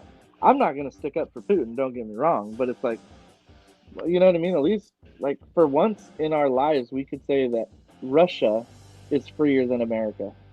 But still, yet everybody wants to talk shit on Russia. You know, it's like, you guys got to look, man. The people you guys hire to take care of our country, stop voting with this and start voting with this. You know? Yeah. Well, it comes Stop. down to it comes down to the monies, man. We got to stop paying for our own slavery. We got to stop funding our own slavery. You know what I mean? Yeah, hit them in the Big time. pocketbook where it counts, man. That's where exactly what that's where it really counts, is in their pocketbook, man. The bottom line. You hit them there. If they ain't got the money to do what they're doing, they can't do it to us. You know what I'm saying? Yeah. It really, I mean, Well, that's the whole taxation without representation, and there's zero representation of what our taxes are going to. But and still, yeah, also, all these elites are buying these really nice houses. yeah. Well, I mean, it's also the consent of the to govern the consent of the governed. Now, if the people aren't consenting to be governed, it's no legitimacy in it in the first place. I mean, there's the way I see things, Yeah. there is no legitimacy in rulership. All right, that's why if I was to put a name to it or a title to it, it's anarchy. There is anarchy. It simply means no masters, no rulers. It doesn't mean there's no rules. It just means that there's no rulers or masters. All right, and I see no. Self-governing. Well, that's the thing. It's like each one of us can govern ourselves. We don't need 100%. we don't need a small group of people that are psychopaths ruling over millions. You know what I mean? Or governing millions anyway. I mean, that's what bothers me, that a lot of people don't even think that we can govern ourselves. And I'm sitting there thinking, it's like, if you don't think that we can govern ourselves, why do you think a few psychopaths can govern millions? I don't understand the logic. You know what I mean? I just don't. When we put our pants on the same way. We put our pants on the same way that these governing people do too. So why is it we're just following in line with them? You know what I mean? That's the thing, is if we're all just one group and we all make our own set of, hey, just be a good person. Don't treat people like crap. Don't kill. Don't steal. Work. Make your living. Do your thing. And it's like, that's the other thing. It's like everything. Okay, so if I make a product with my own sweat equity, now I have to pay the government just because they allowed me to sell it? Fuck off. You know what I mean? Fuck you. Like, Yeah. That's insane to me. You know, look, we saw it, the first hand of communism in our country, or socialism, you want to say, was prohibition. That was the first form of I mean, I call it communism, but that's a little harsh, but you know what I mean? Totalitarianism. These people are free, and if they want to go drink, yeah, exactly. And it's just like, and you know, it's the stupidest thing in the world that you have this group of people in our country that hate everything our country is about, but still, yet you got people from other countries that are willing to walk 3,000 miles to get here, go through a border entrance, or not even an entrance, to just go through hell to get here. Why is it so hard for you to fucking leave a first world country? You got the money, you got the plane, you got the passport. Fucking go. Good people are coming from other countries that want to be American, and then you have Americans here that want to turn this into what those people are fleeing from. Yeah. They're fucking That's exactly watching it. their kids die. They're watching themselves die. Their elders die. And we don't want them. You know, that's the problem with the conservative, too. It's like, as a conservative, I think the wall and I think border security is an absolute must. And I really want people to be able to come here the right way so they could actually enjoy the freedoms. You know what I mean? But you come here illegally and you're just going to come here. You're going to get paid shit. You're going to be treated like shit.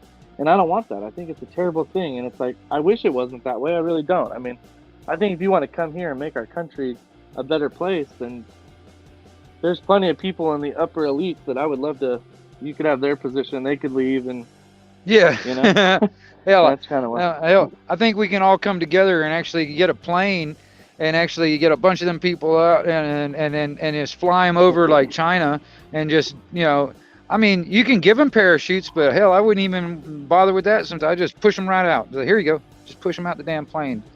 Now, you could save money by just creating crates and then just using like Humvee parachutes. One parachute Yeah. for every, you know, well, I mean, Right. I've watched them float. I mean, you could watch them float a Humvee onto its wheels. So I mean, what's a crate? You know, you could put you know, a couple hundred people in one crate. Yeah. You know, there you go. I don't know. Later. I mean, you know, it's like that's the thing. Yeah. Man, my ancestors, when they came into this country and all that stuff, and my ancestors, my dad's side of the family, we've been in Florida since the beginning. You know, one of the first families that colonized through St. Augustine and all that. So we've been here since the beginning, pretty much. And you know, my ancestors left all these countries so they can get away from all that shit. All right. And then I started thinking about it. It's like, what do you think our ancestors are doing right now, looking down on us and seeing how we're fucking everything up, that they sacrificed everything, even their entire, everything that they had, their fortunes, their lives, everything. And then we just like shit on it. You know what I mean? Or a lot of people do anyway. And that's what pisses me off. You know, it pissed me off so bad when everybody was going after like came through Ellis Island. Oh yeah. Well, a lot of my family came in through Ellis Island with $20 in their pocket. You know? Yeah. Well, a lot of my family came in through. I'll have to mute. Yeah, there you go. Oh, Kathy, Hello? you got an echo going on now. Kathy, you got. Well, yeah, it was SG. Oh, okay. Oh, yeah. I Hey, didn't know Kathy. I could still come on. Wow. Yeah. Oh, I've missed you guys. It's only been a few hours. So, Kathy, is it your channel that got taken down? Yeah, I've lost everything. Damn. Yeah. So, that's just messed All up. gone. I've lost all my subs. I can't even talk to anybody, you know, in the comments. I can't even sign in on a different account or nothing. I gotta wait a couple of days. Man, I'm sorry to hear that, man. That's really messed up that somebody actually did that to you, man. And I don't understand why they would do that to you. Why would somebody want to do that? You know, that's just. I don't know. Some nasty people out there, isn't there? Yeah, Hi, unfortunately. hello, Sheepdog. Nice to meet you. So, what are Hey, we how are talking you? about? Yeah, What's Kat, the topic? tyranny. Sorry. I just miss Tyranny talking to at its everybody. Well, It happened at 4 Kathy, o'clock. Kathy, you're always welcome over here where I'm at. You know what I mean? You can always the door's open when it comes down to Oh, it. You know what I'm thank saying? you. Thank you so much. Oh yeah. I mean, you know, you know, like I said, I try to keep my finger on the pulse worldwide. You know what I mean? And you guys over there in the UK, for instance, are, you know, my boots on the ground when it comes down to finding out what's going on over there. So I mean, you know, I like to keep in touch with everybody. You know what I'm saying? So that's where it's at. Yeah. I mean, you know, it's one of them things. Also, it's a lot of Americans really just don't think about what's going on outside of their area. Hell, even some people don't even get out of their damn county. But you know, but the stuff that the problem that plagues all of us is worldwide. It's not just here in America. So I mean, there's some stuff that's going on all over the place, man. And I don't know. Yeah, that's true. It reminds me of like that 3% tattoo you've got, SG. I mean, Sheepdog. It reminds me, it's like, okay, it took 3% of the entire population of the country back then to defeat the most powerful military at that time. Can you imagine what 3% of the entire population of the planet could do to the tyrannical governments of this day? Yeah. Well, I can tell you right now that just in California alone, and just one of the groups is Hello, there's SD. Nice to see you. 1,700 people strong in just one 3% group just in California. Right. And I remember everybody likes to say California is no bastion of patriots, right? Well, I know there's a bunch out there, but it's just like there's some big stuff like LA and Hollywood. It really just, puts a bad taste in people's mouths. Even me, I have to admit, I give shit to a lot of guys that live out there in California sometimes, and I'm like over there in the left coast, you know what I mean? I have to admit, I do give a little shit It to them just sometimes. sucks because, yeah, for sure. Like I get it. I give ourselves shit, but it's I mean, even on my Discord, I put just the other day, and it's like I'm like right here in the shit of it, in you know what I mean, in San Jose. It's but still, yet every Friday for the last 5 years, I've watched people set up an overpass with just patriot shit hanging from it. And they sit out there for hours every Friday for 5 years. They've done that, and it's like, and if it's just happening here, I can only imagine what's going on all over the freaking place in California. So it's like, sometimes it's just disheartening because it's like a lot of patriots here, we feel like we're just like, we're fighting from the inside out and nobody wants to help. We don't get help from other people, but it's fine. We're doing okay. But it's like, it just sucks. You know what I mean? Because it's like, it just sucks. Like, Yeah.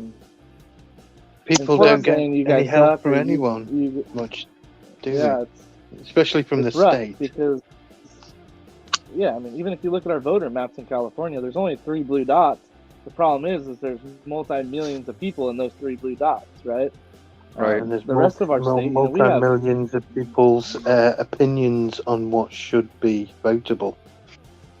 Yeah, I mean, well, one of the California's biggest huge for problems. agriculture. California's huge for ranching. Well, that's the thing. It's crazy. like, I mean, that's one of the things that kind of irritated me about like the blue dots in California and the blue dots up toward New York. It's like those two places want to dictate to the rest of the country how to fucking do things. I'm like, no. I'm sorry. I'm not going to do that. Yeah. You know what I mean? And that's, I mean, I've Well, got my don't forget own. that Texas almost went blue. I know. And that's really, really wild in some Yes. aspects.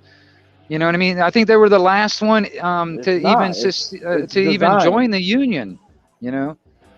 So it's really They weird. have It's their what own I mean. constitution. Right. Well, I mean that's the thing. It's like Texas I mean is it its own country.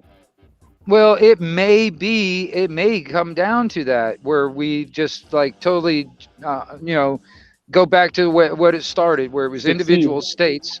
Yeah, secede and just go back to individual sovereign state, not nations in a sense, and basically individual countries or whatever, and fuck the feds. Honestly, man, what we need to do is we need to get rid of the Federal Reserve. We need to get rid of the IRS. We also probably need to eliminate a lot of these fucking alphabet agencies that do nothing but they don't do anything good for the people. Yeah. You know what I mean? And there's They're a few other lawyers for the things. government. That's all the Right. That's all the ABC agencies do, is they're just lawyers for the government. All they do is they go out and find their evidence on the people to make it where the government gets their way. That's it. FBI does the same thing. If you go against the government, why do they have their own police force? If we want to go after the government we freaking own, you know what I mean? Like, that's the thing. Is it's like, it's funny because when everybody tried to burn down the White House, when Trump had to get escorted to a chamber underneath the White House, that was just peaceful protesting. And then a bunch of people go in on J6. And why is it that those people are masked and every one of them are in prison, but not one of them that threw a cocktail bomb at the fucking White House even saw a handcuff? Well, they were FBI Please, agents. I don't. I'll tell you what though, right? Doing that Yeah, kind of attack. 100%. What threat is that really? I mean, come on. I mean, aren't they protected? Oh, I mean, well, the thing is if it was an actual armed force that was trying to take out if J6 was actually an armed force, let's get real here. There's a small army there. They would have mopped every person there was out, and nobody in that place would have been hurt at all. It wasn't what they say it is. It's just disgusting. It's an abuse of power. Sheepdog, I'm gonna tell you something. I know people that were there. They were armed, and if they were there to actually do what in my mind, what needed to be done, there would have been a lot of people dead. But that's not the reason why they were there. They were there Yeah. just to protest, basically. Yes, Basically, and that's why that just didn't happen, right? well, that's the reason why it didn't happen, is because that's why none of those people were there to do that. All right. I mean, in reality, what really should have happened, I mean, but I don't know, man. It's just they are blowing it up, and they used a lot of Allegedly. these. Yeah, the powers that should not be. They're They're using. political prisoners. Yeah, well, they're the ones that are in jail now. Yes, they are political prisoners. But the ones that actually did the busting in the doors, busting in on the windows, and stuff like that, none of those are arrested. All right, none of those people are arrested because they were FBI agents, man. They were like paid provocateurs, man. These were people that were sent there to actually make a riot out of a protest, and that's happened many times before where they've had. Well, why do you think the FBI? That's why the FBI went to everybody's house that had any sort of video footage. Right. Nobody got charged, but they stole all their equipment. Why is that? Explain that to me. Why are you so worried about what's on their video footage if they did nothing illegal? How is the government coming in and doing that? Well, because then you might It's not actually. your camera. It's not your footage. They were. Yeah, exactly.